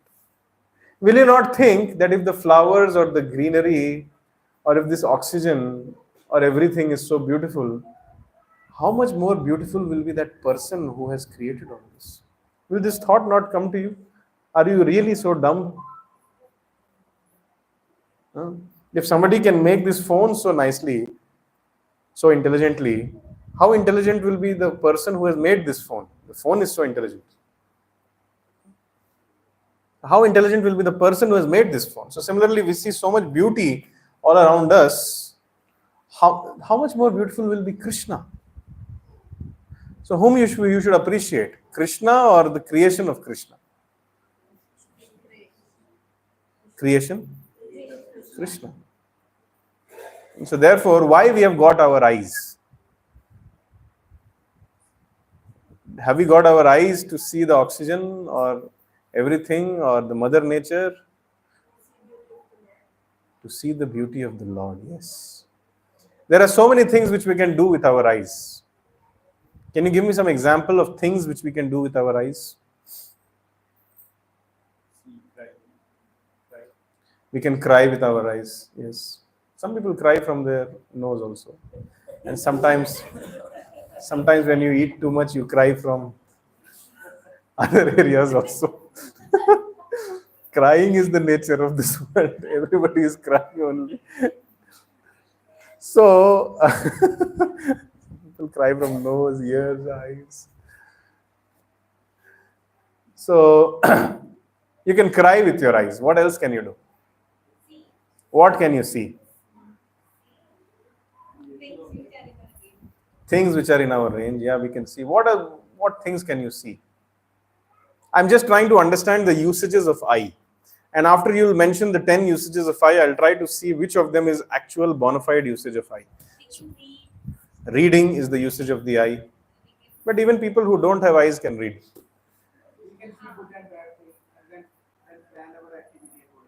We can see good and bad things and plan our activity accordingly. Who decides what is good and bad? You, me, or the society? You decide. But how you understand what is good and what is bad? What is the standard of understanding what is good and what is bad? My parents taught me that daily or at least once in a week you should eat fish. Otherwise you will not be able to think. And you should eat chicken. Otherwise you will not be able to be strong. So in my education, eating fish and chicken is good. It is good. Right? So you said education. I was educated like that. So that means education can always be questionable, understanding the source from where you are getting education. Parents can be wrong, school can be wrong, universities can be wrong, society can be wrong, you can be wrong. So what is good and what is bad? Who decides that? Shastra. Scriptures decide. The Bhagavad Gita decides what is. We don't care for what you think. You should not care for what I think. You should only care for what the Shastra has to say. Bhagavad Gita. Because all of us can go wrong. We are not perfect because we make mistakes. Because we make mistakes, so we have a tendency to cheat. Our senses are an illusion and our senses are imperfect. We all have these 4 defects. Senses are imperfect, senses are an illusion, we have a tendency to make mistakes, and because of that we have a tendency to cheat. And because all of us have these natural 4 defects, so therefore we cannot understand what is good and bad. We have to take lessons from the scriptures. Scriptures are not coming from human beings, they are coming from God. Sarvasva chaham hridi sannivishto mattah smritir jnanam apohanam cha vedaischa sarvair aham eva vedyo vedant krit vedavid eva cha aham. Krishna says, I am the Paramatma residing in everyone's heart. From me comes knowledge, remembrance, and forgetfulness. I am the compiler of the Vedas. I am the knower of the Vedanta. So these Vedas, Vedanta, Bhagavad Gita, everything is coming from Krishna. And Krishna does not have these 4 defects. His senses are not perfect. His senses are not an illusion. He is not committing mistakes. And he does not need to cheat anybody. So therefore, what are the usage of the eyes? Let's come back to eyes. One is to see, one is to cry, one is to, what else? See what? What all things can you see with the eyes? Tell me. We can see the expressions of the person whom we are talking to. Yes, you can see the people around you. Anything else? We can see devotees of Krishna. Anything else? We can see the billboards every day. 1.6 crores only, conditioned applied, book. All that we can see, no? Instant loan, less paperwork, no questions asked, just fall in my trap. Apply immediately. We can see all that, right? What else can we see? Okay, let me change the question a little bit. You people are struggling with the eyes. Let's take the example of this kartal. Tell me 100 possible ways, good, bad, doesn't matter, in which you can use this kartal. Now, use number 1, kirtan. Use number 2. You can throw it at someone. Very good. Yes, it can be used like that. Number 3. It can be used as disturbance. See how creative you are. Why don't you become creative with your eyes also? It can be used for closing the ears also. Yes. What else can be done? You can play with it. Let me try. Yes, I'm getting some fun. Yes, anything else? Paperweight. Why am I using my mobile? Looks good. Looks more auspicious. Kartal on a Bhagavatam. Mobile I should not have kept actually. Kartal on Bhagavatam looks good. Book, devotional items together. Yeah. Have it off the thread and then rotate it like a top. Rotate it like a lattu. It's possible. We join these two. Rotate it like a lattu. Anything else? When I asked this question, I didn't use the. I asked the question related to a clip. Some people told me 100 reasons how you can use a clip. One of the reasons was, sir, we can use it to shut your mouth. They gave this reason. And then they said, we are just being creative. What are the other uses?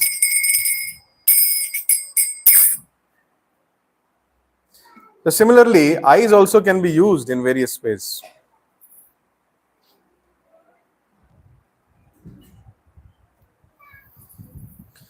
You know, what are our eyes meant for? Are they meant for seeing the billboards?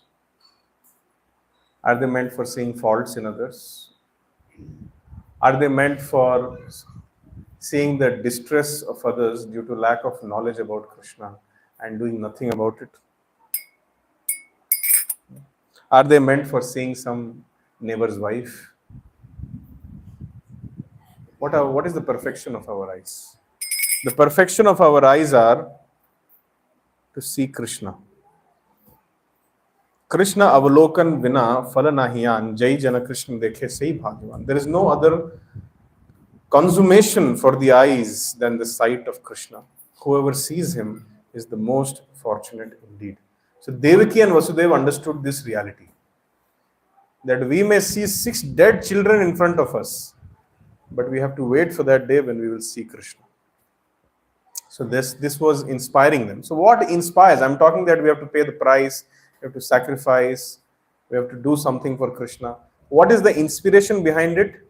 Krishna himself is the inspiration. So therefore, during this Janmashtami, it is very important that we come for every Sunday feast like this and hear about Krishna, increase our attraction about Krishna, increase our thought process about Krishna, his name, his form, his qualities, his pastimes. We should become obsessed with it. Instead of being obsessed why I didn't get a hike this time, we should become obsessed with Krishna. Instead of being obsessed why my spouse spoke to me like this today morning, we should be obsessed with Krishna. Instead of being obsessed with why my health is not good and what should I do about it, we should become obsessed with Krishna. And for that reason, you have to come. So therefore, Devaki and Vasudeva were going through so much difficulties because they were meditating on Krishna, they were obsessed with Krishna. Our problem is that we are obsessed with ourself only. Our real obsession is that whenever we talk or whenever we think more about ourselves. Even when we stand in front of Krishna. In today's class, I'm just speaking naked truths. Even when we stand up in front of Krishna, we think less about Krishna and more about ourselves. What problems I have, what difficulties I have, what problems my children have, what problems my relatives have, what should be done for me, what should not be done for me. Not even one moment we think, oh Krishna, what do you need? Did someone offer water to you today? Can I do something for you? Is there any devotee who needs my help? Is there any way I can support you in your services? We never think like this. This is called obsession. Even in the realm of Krishna consciousness, even in the temple, we think more about ourselves and less about Krishna. And humility means to think less about ourselves and more about Krishna. That is humility. So we have to become humble first. Then only we will be able to access Krishna. Moving on, in this 10th canto, some people say that, I'm going back to the point where Kirtiman has been brought by Kamsa, Vasudev to Kamsa, and Kamsa has returned it. But at that time, Narad Muni, who is a pure devotee of Krishna, he makes a plan. He goes with an 8-petaled lotus flower to Kamsa. And he says to Kamsa, my dear Kamsa, can you tell me which is the first petal in this and which is the 8th petal in this? Just like you are confused, Kamsa also got confused. So similarly, he said that, see, the counting is done in a very different way, or what can I say, contextual way, relative way. What you are thinking as the first may not be the first according to someone else counting. This might as well be the 8th sun. Demigods, you know how they behave, no? They'll say, we started the counting from back. At that time, what you'll do? And I didn't get the clarification about it. Huh? So it is better, Kamsa, that you kill each and every child. Now someone can blame Narad Muni that how atrocious Narad Muni can be.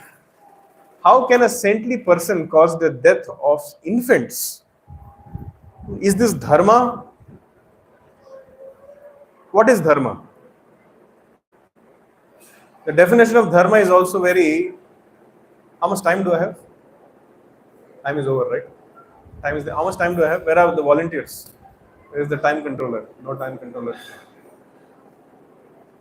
That means I can speak. What is the definition of dharma? Anybody knows the definition of dharma? Self-interest? Wow, nice definition. Serving the Lord is the definition of dharma. Any other definition? Quote from scriptures, Mataji. Give me some references from Shastra. That cannot be separated from the entity, and whiteness cannot be separated from the milk, that is dharma of milk. Hotness cannot be separated from the fire, that is dharma. Similarly, to humans, service is dharma. Okay. I heard it. Okay. The definition of dharma, many definitions are there, but I'll quote one definition from Mahabharata. Tarko pratishtha shrutiyo vibhinna nasa vrishir yasya matam na bhinnam dharmasya tattvam nihitam guhayam mahajano yena gataha sapantha. Tarko pratishtha shrutiyo vibhinna. When many munis get together, when many people who are subject matter experts, when they get together, every subject matter expert who can agitate his mind in a different direction compared to what was done earlier will have a newer definition of that subject matter. Until and unless one Muni differs from all the other Munis, he cannot get a title of Muni also. Similarly, until and unless one scientist differs from all the other scientists in his theories, he cannot be given an award also. So, Tarko Pratishtha Shrutiyo Vibhinna, Nasa Vrishiryasya Matam Na Bhinna. These Munis, these mental speculators, these armchaired philosophers, they cannot understand what is Dharma. Just because someone can agitate their mind in a particular section better or farther than what has been done in the previous past, they cannot understand Dharma. Dharmasya tattvam nihitam guhayam. Dharma is lying as a confidential truth in the heart of the pure devotees of Krishna. Dharma cannot be objectified. It is something very subjective. Dharmasya tattvam nihitam guhayam. It is very secret. Mahajano yena gataha sapantha. The only way in which you can understand Dharma is to follow in the footsteps of the pure devotees of Krishna, who are known as Mahajans. One example I can explain you. Bhishma not revolting against Dushasan when Draupadi was being stripped naked in front of everybody. Is this dharma or adharma? Tell me. It is adharma. How many of you say it is rampant adharma? What is this nonsense? Somebody is being stripped naked and I have to sit quietly? How many of you say it is dharma? Adharma. If Bhishma comes here, we'll kill him. And how many of you think what Bhishma did was right? You have to say why also, huh? Vast majority, I'm against the vast majority.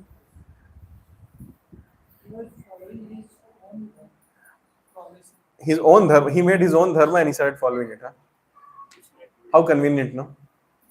He has promised his father or somebody that he will be obliged to. He will be, But that does not mean that if some debauchery is happening, he will support it.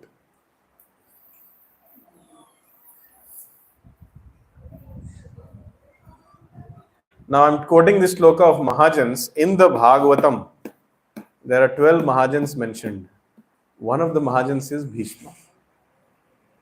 The Bhagavatam, Shukdev Goswami, Maharaj Parikshit, Ved Vyas, and Lord Krishna himself confirmed that Bhishma is a Mahajan. Now, how many of you think that what Bhishma did was dharma or adharma? Since the Rashtra was the king at that point, was his responsibility alone. But he was the grandfather of Dhritarashtra. Ultimately, it is his responsibility. If something wrong happens here, who gets the blame? You or me? Anything wrong happens. In the 3 Janmashtamis which we are trying to say, anything wrong happens, who gets the blame, bro? See, they are so happy. You are our सर्वे सर्वा. सब आप ही का है, सारा blame आपका है, सारा defects आप.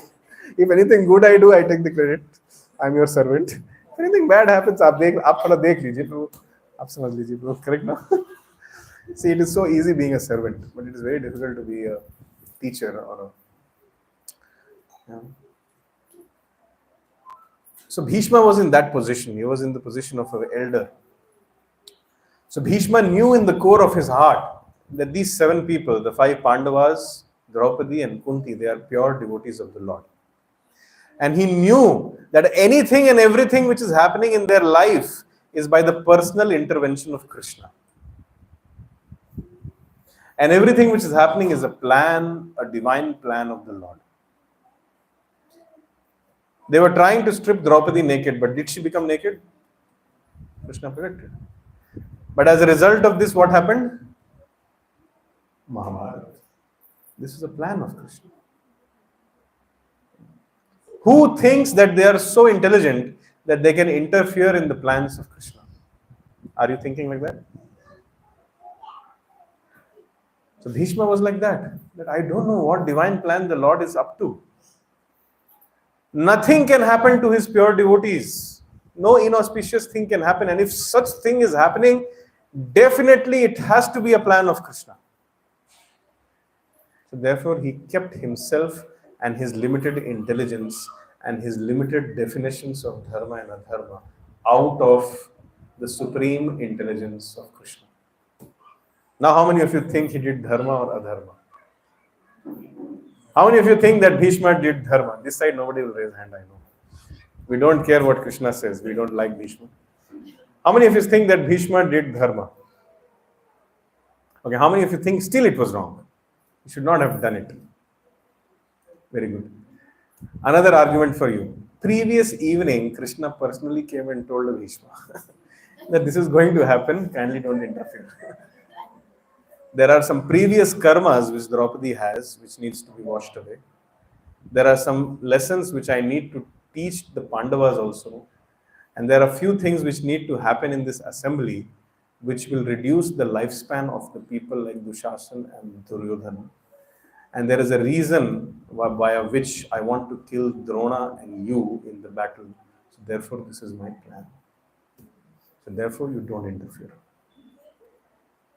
Now, how many of you think the Supreme Personality of Godhead is coming and ordering Dharmam tu sakshat bhagavad pranitam? Dharma means whatever Krishna says. That is dharma. Arjuna was not ready to kill the people in the battle. But Krishna says, I want you to kill. So he killed 64 million people in the battle of Mahabharata. How many of you think that Arjuna did adharma?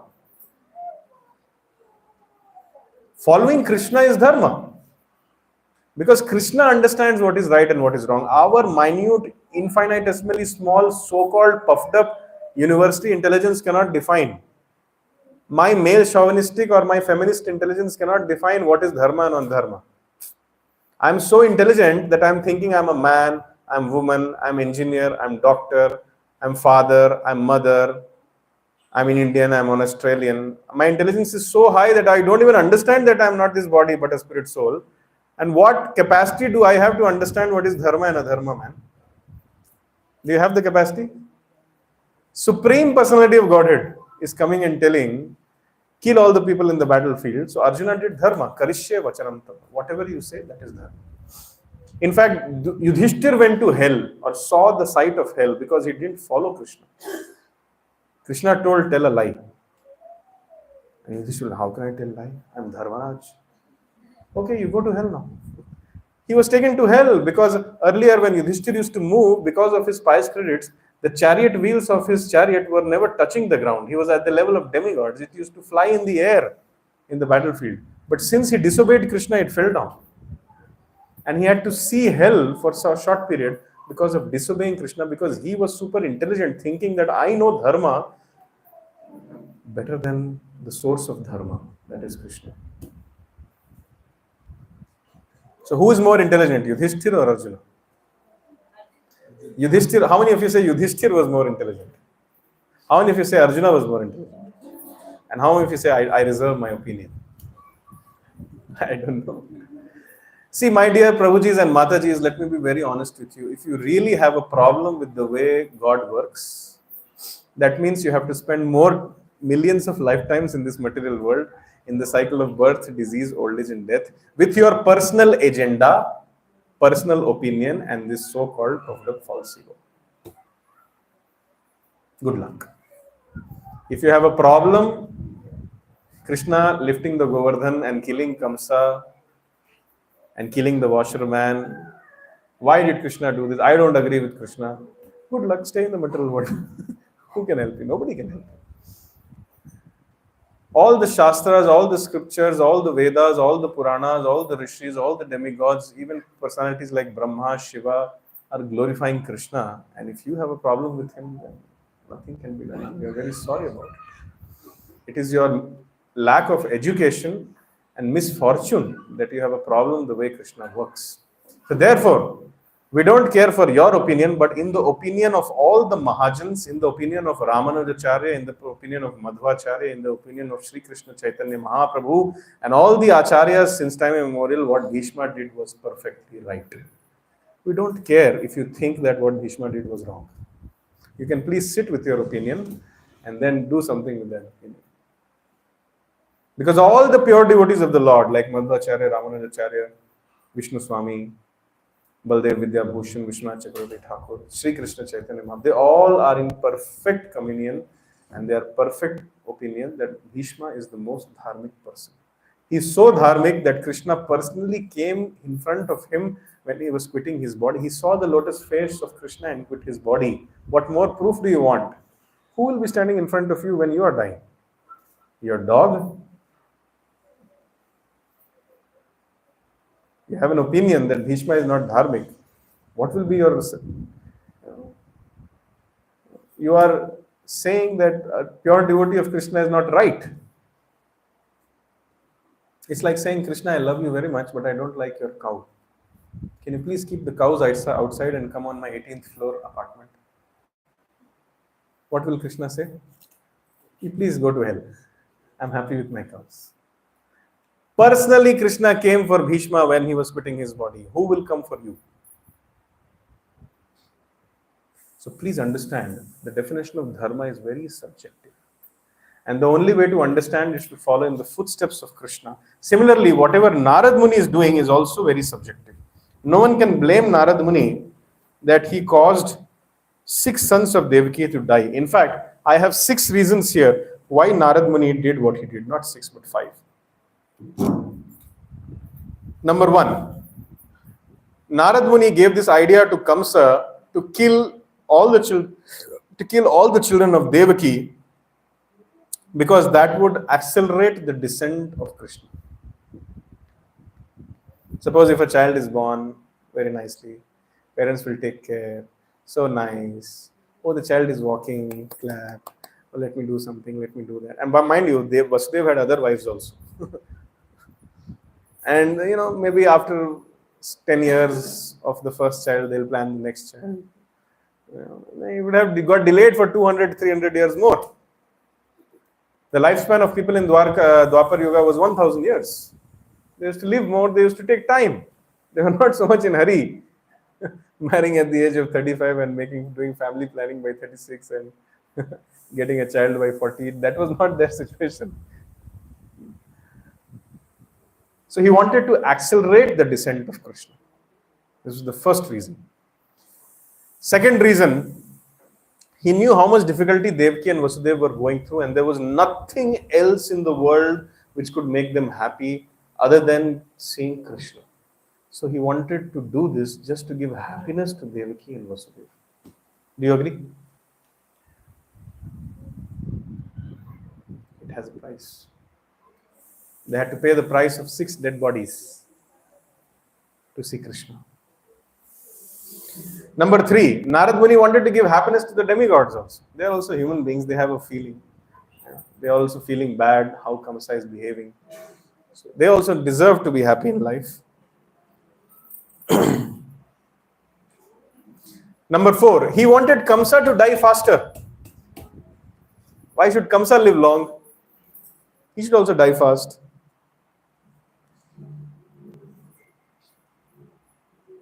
Number 5, he wanted to do something with which he wanted to see Devaki and Vasudeva more eager to receive Krishna. He wanted to increase the eagerness of Devaki and Vasudeva. And last reason is my favorite reason. He wanted to get the blessings of Devaki and Vasudeva. Because later on in life, when Devaki and Vasudeva will reflect, they will sincerely bless Narad Muni from their heart. Thank God Narad Muni came and intervened like this. Otherwise, we don't know what would have happened. Maybe nicely we would have produced 7 children. Kamsa would have given up his desire to kill also. He would have got, I don't know what would have happened. So this is going on. And then finally, one more reason why Krishna, after all, Narad Muni is an instrument of Krishna, and whatever is happening by the desire of Krishna. And Krishna wanted to show the methodical nature of bhakti. These 6 sons were the sons of Marichi in their previous life. They had been cursed by Hiranyakashipu, who was their grandfather, saying that you will be killed by your own father, who was Kalnemi. So Kalnemi was Kamsa in his previous life. And these sons of Marichi, that was in their previous life, they had done a mistake. For a minor mistake of Lord Brahma, they had laughed at him and made fun of him.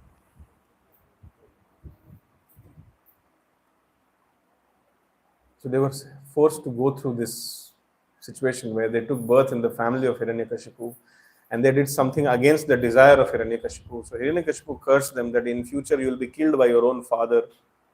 So later on, in that life, their father was Kalanemi. Later on, this Kalanemi took birth as Kamsa, and these 6 sons, they took birth. Yeah.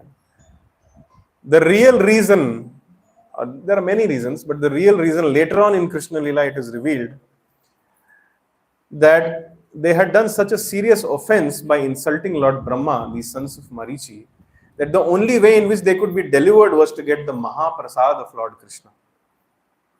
So Lord Krishna, when he appeared from the womb of Mother Devaki, only for once in his lifetime he drank the breast milk of Mother Devaki.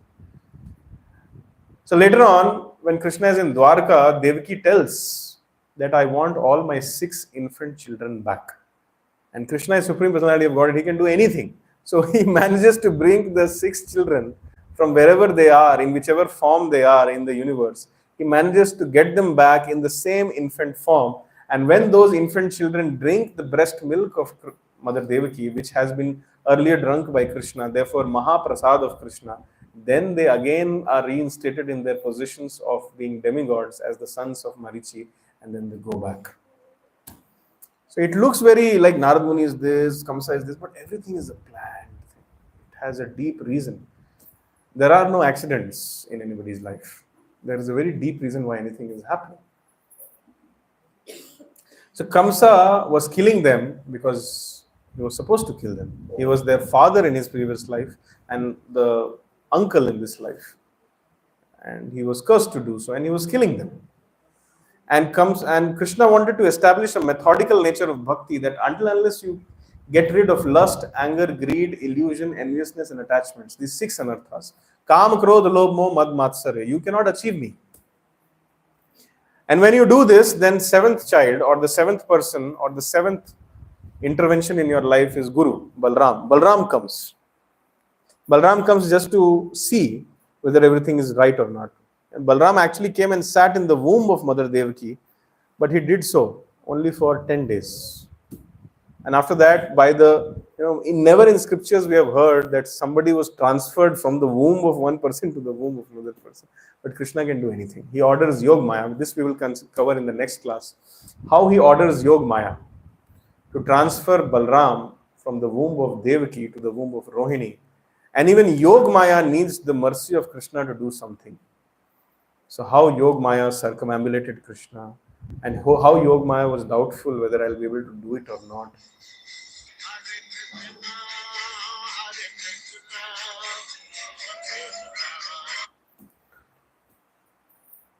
All that we'll cover and we'll derive some lessons from it. But for today, I'm just focusing on how it is important to be ready to receive Krishna in our life and be ready to pay any price, because any price is a very small price. Be it our personal agenda, be it our false ego, be it our lust, anger, greed, illusion, enviousness, and attachments. We have to pay that price. Otherwise, anyways, we are anxious. Earlier, we were anxious for our own things. We'll continue that. But a better anxiety is to take anxiety for Krishna. Anxiety for Krishna is only possible. See, anxiety for Krishna is the greatest ornament in this world. How many people you see around you are anxious for Krishna? Everybody is anxious for their own child, for their own laptop, or for their own family, or for their own house, or dog, or child, or something. How many of people are actually anxiety for Krishna? Hardly anybody. That's why Krishna says, Sa Mahatma Sudurlabha. Bahunam Janmanam Ante Gyanvan Mam Prapadyate Vasudevam Sarvamiti Sa Mahatma Sudurlabha. Anybody who understands Vasudev, Krishna, and takes anxiety for him is a Mahatma. And very, very rare. Durlabha, Sudurlabha. Extremely, extremely rare. So we have to take anxiety for Krishna. And that anxiety is only possible when we desire to serve Krishna without terms and conditions.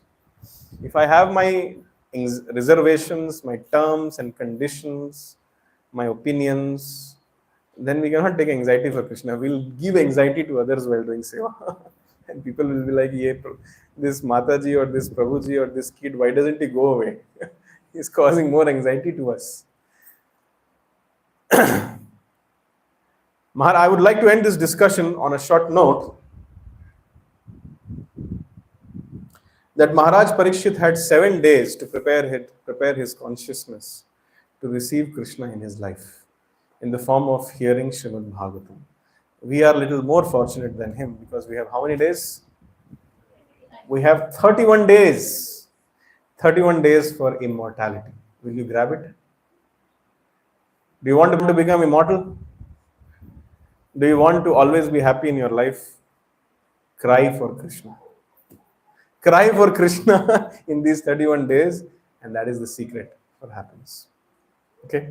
So this was the discussion which I really wanted to have because I really wanted to understand what it takes to receive Krishna in our life. And I could read the Bhagavatam and collect some notes.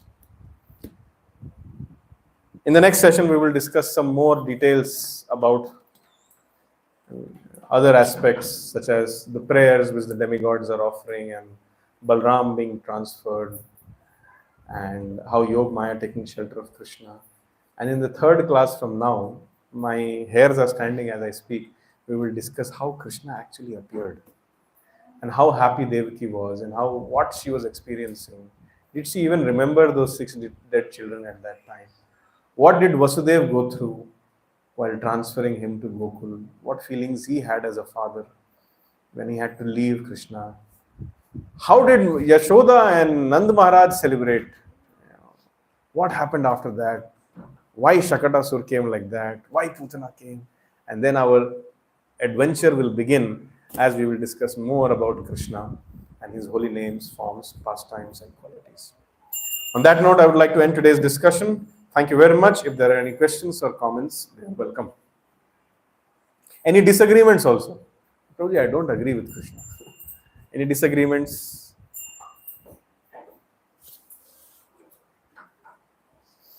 Any questions related to today's discussion? You have to raise your hand first. You have to raise your hand, and in a parliamentary way, the mic will be passed on to you. Whom did you give the mic to, bro? Yes. Okay. You say your name and then your question. My name is Sneh. Snehal. Sneh. Sneh. My question is a wider also the point that you made with Krishna, in relation to Krishna and Bhishma. So Krishna has come Personally. previous day personally. Is this where is it coming from? Mahabharata. B.R. Chopra didn't show it. Some people's knowledge of Ramayana and Mahabharata is limited to Ramanand Sagar and B.R. Chopra. But did you know that there are 24,000 verses in Ramayana? Sorry, Mahabharata. No, sorry, Ramayana. Mahabharata is more than 1 lakh. How many of you read till now? Not even one. That was it. Bhagavad Gita is only 700 verses of Mahabharata. But that is the essence. If you have read Bhagavad Gita, no need to read Mahabharata. Actually, Vedvyas tells himself that Mahabharata was written for less intelligent people. Those who cannot understand the Bhagavad Gita, the Vedas and the Vedanta. To charm their mind, to charm their multi-branched, irresolute mind, Mahabharata was written. Mahabharata is the only way in which the normal, spiritually dull and less receptive population of Kali Yuga, who have a less lifespan, low memory, and unfortunate situation, they can understand dharma only through Mahabharata, through these stories. They cannot understand dharma if we quote the scriptural presentations. They cannot understand. That's why even when we present Bhagavad Gita after Janmashtami, we will start a short Gita course. We do it, in the first session, I cover a lot of Mahabharata. People like to hear stories. That's how Jesus Christ made it. And I consider Jesus Christ as my guru. And I follow in his footsteps. I like to tell stories now. Wherever I go, I tell stories. And with those stories, I derive lessons. Just like today also, I told a story. It's not a story, it's a real incident. Vasudev Devaki. So generally, I like to discuss in this way. I tell a pastime and lessons derive out of those pastimes. If I don't tell that pastime, imagine if I would have told, Devaki Vasudev sacrificed their 6 sons. So these are the lessons which we learn from. How many of you would have heard? I took the trouble of going through all that drama, melodrama, and then stone crushing, murder of children and all those things. Then only this vibhats rasa, everybody appreciates. Then only they will hear, okay, I should follow Krishna. I literally brought the disrobing of Draupadi in the discussion just to make everybody interested, because that's how spiritually dull we all are in Kali Yuga. Okay, so reference is there in Mahabharata, by the way. You can meet me personally, I can give you the reference. Any other question? Yes, somebody was raising hand this side. Yes, mother, please. Please give her the mic. No, you have to go all the way. Thank you. If everything is pre-planned, so how to know what is correct? Very good question. If everything is pre-planned by the Lord, what to know what is correct and what is not correct? The answer is, Krishna can be known only in the association of his pure devotees. When you are sitting or when you are associating with Guru, Sadhu and Shastra, then via the association of Guru, Sadhu means the pure devotees, and Shastra, that means Bhagavad Gita. If you are dependent on them, this triangle, Guru, Sadhu, Shastra, and if you are receptive to it, either through any one of these, or through all 3 of these, or any 2 of these, somehow or the other, Krishna gives you a signal. This is what I want. Our problem is, Krishna is ready to give us his mercy, but we do not have the capacity or we do not have the readiness to receive his mercy. Suppose if there is a leak or a short circuit somewhere, unlimited amount of power may come, but it is a short circuit, leaky bucket. A bucket is leaking, you put n number of water, it will leak away. So the more sense gratification we do, the more indriya tripti we do, the more leaky as a bucket we are as far as receiving the mercy and the signals of Krishna is concerned. And the more sense gratification we do, the more envious we become of others. So if we can kindly stop our sense gratification, and if we can try to satisfy the senses of Krishna through a life of tapasya, and be in the constant association of Guru, Sadhu and Shastra, then by their mercy, Krishna will reveal it to us what we should do. I am speaking out of personal experience, and I'm speaking from the version of the scriptures also. This is what the Shastra also says. And it happens differently in different devotees' lives. Krishna will take care, don't worry. You just have to learn to depend on Krishna, and you have to learn to depend on the holy name. One personal example I can give you, or not personal example, one known example I can give you is, there were many disciples of Prabhupada who used to write to him this problem, this issue, that issue. And for most of the issues, he used to reply, just sincerely hear yourself chant Hare Krishna Mahamantra and let the expert from within guide you. 108 temples, 12 years, 87 books, 14 times traveling around the globe, more than 5,000 disciples, 5 gurukuls, so many farm communities, just on the basis of Hare Krishna. How many of you can do that? From 40 rupees to 400 crores in 12 years in 1970. Can you do that? So if somebody can sincerely chant Hare Krishna, Krishna Krishna, Hare Hare, Hare Ram, Ram Ram, Hare Hare, Krishna will give all the help. Just learn to depend on the holy name. We'll understand. Any other question? Good question. Very nice question.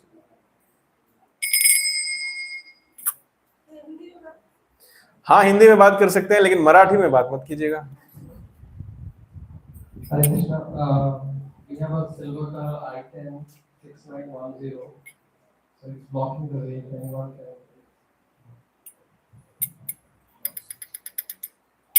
Yes, Mataji. चार भक्तों बोले तुमने तो उसका समझ में आया, English तो समझ में नहीं आती, मैं आके बैठी खाली. तो चार भक्त बोलते थे, चार भक्तों का उद्देश्य भगवान प्राप्ति के लिए. चार भक्त, आर्तो अर्थार्थी जिज्ञासु ज्ञानी, ये चार भक्त किसी न चार, ये चार भक्त नहीं है, ये चार प्रकार के लोग हैं जो लोग भगवान के तरफ जाने का इच्छा उत्पन्न करते हैं अपने मन में. सर्वश्रेष्ठ ज्ञानी बोले थे. सब सर्वश्रेष्ठ ज्ञानी होता है. तो अपनी भक्ति क्यों करते हैं? भक्ति क्यों करते हैं? ज्ञानी बन जाना चाहिए, भक्ति क्यों करते हैं, है ना? यही प्रश्न. तो दोनों तरीके से भगवत के पास जाने के लिए रास्ते दोनों तरीके हैं. तो ज्ञान श्रेष्ठ बोलते और भक्ति करने लगाते, तो भगवत कैसा प्राप्त होगा? सही बात है. ज्ञान श्रेष्ठ बोलते, भक्ति करने लगाते, तो भगवत प्राप्ति कैसे होते? करेक्ट बात. आपका प्रश्न मैं समझ गया हूं, मैं फिर से दोहराऊंगा, आप केवल बताइए कि मैं ठीक से समझा या नहीं. चार प्रकार के लोग भगवान के तरफ रुझान दिखाते हैं, भगवान की तरफ जाते हैं. वो जो दुखी है, आर्तो अर्थार्थी, वो जिसको पैसा चाहिए, जिज्ञासु वो जो भगवान के बारे में जानने के लिए थोड़ा इच्छुक है, और ज्ञानी जो समझ चुका है कि ये जगत रहने लायक जगह नहीं है. इन चारों में ज्ञानी श्रेष्ठ होता है. तो जब ज्ञान ही श्रेष्ठ है तो भक्ति हमें क्यों करनी चाहिए, और अगर हम ज्ञानी बनेंगे तो भगवान को कैसे प्राप्त करेंगे? यही आपका प्रश्न है.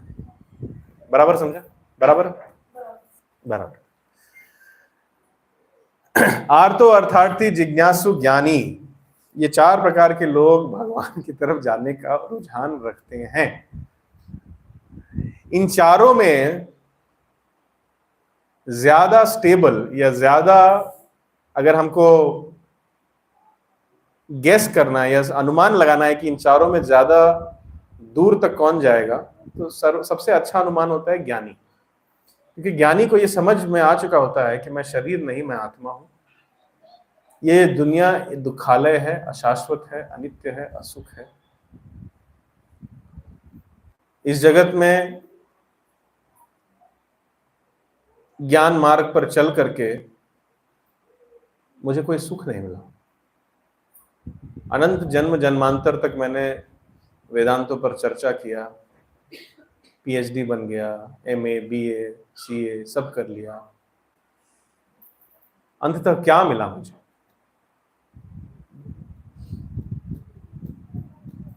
ब्रह्म ज्योति को भी मैंने प्राप्त कर लिया, विलीन हो गया मैं ब्रह्म ज्योति में, सत चित आनंद की अनुभूति हो गई मुझे। परंतु वहां भी जाके मैंने अकेलापन महसूस किया, क्योंकि इस ज्ञान मार्ग पर चल करके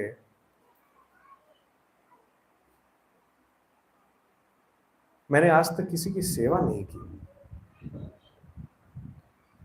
मैंने अपने मस्तिष्क को, अपने मन को, अपनी बुद्धि को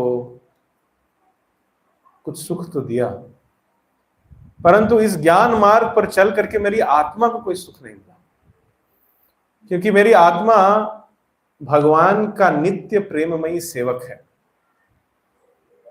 अनंत काल तक मैं ब्रह्म ज्योति में रहा, परंतु थोड़े समय के बाद मैं अकेलापन महसूस करने लगा, क्योंकि मैं ज्ञानी हूं, मेरे पास, मैं किसके शरण में जाऊं?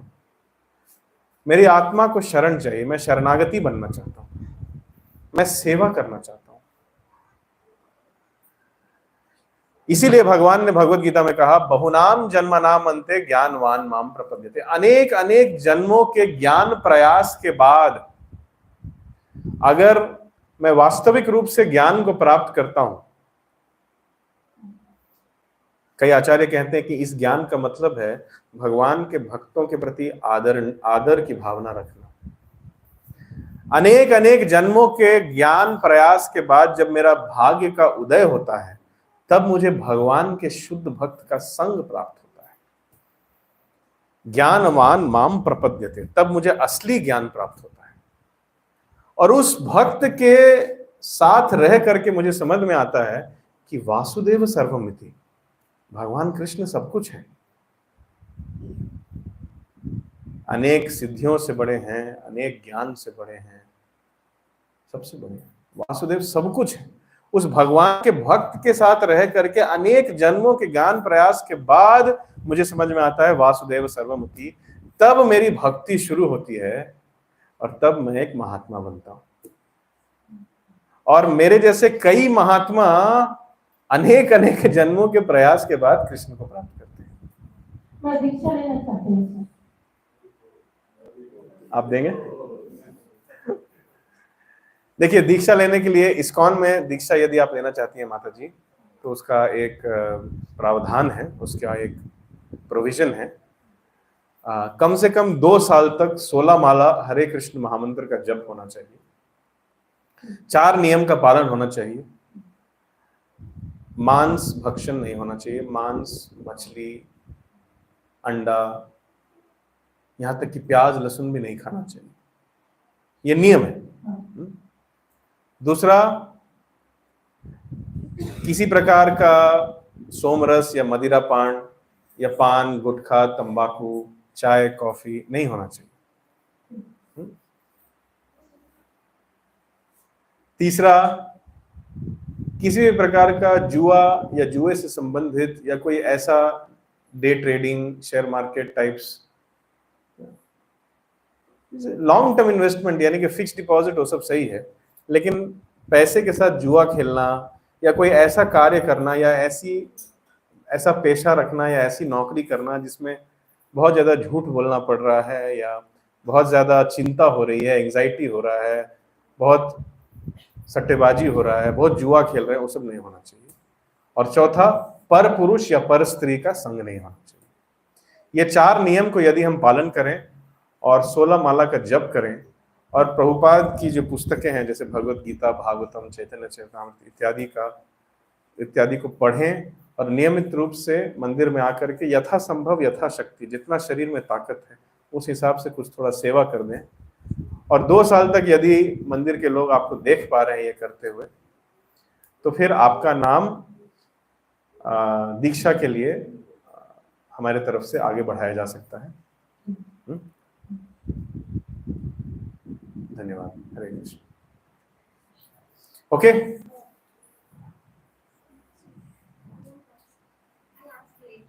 okay, so now we'll close the discussion, but the most important part of the discussion is there. Santosh Prabhu, can you please? Yeah. So we have a very important discussion coming. Yes, please. Prabhuji, Santosh, please. So we will end the discussion here. Thank you very much. Hare Krishna, Krishna Krishna, Hare Hare.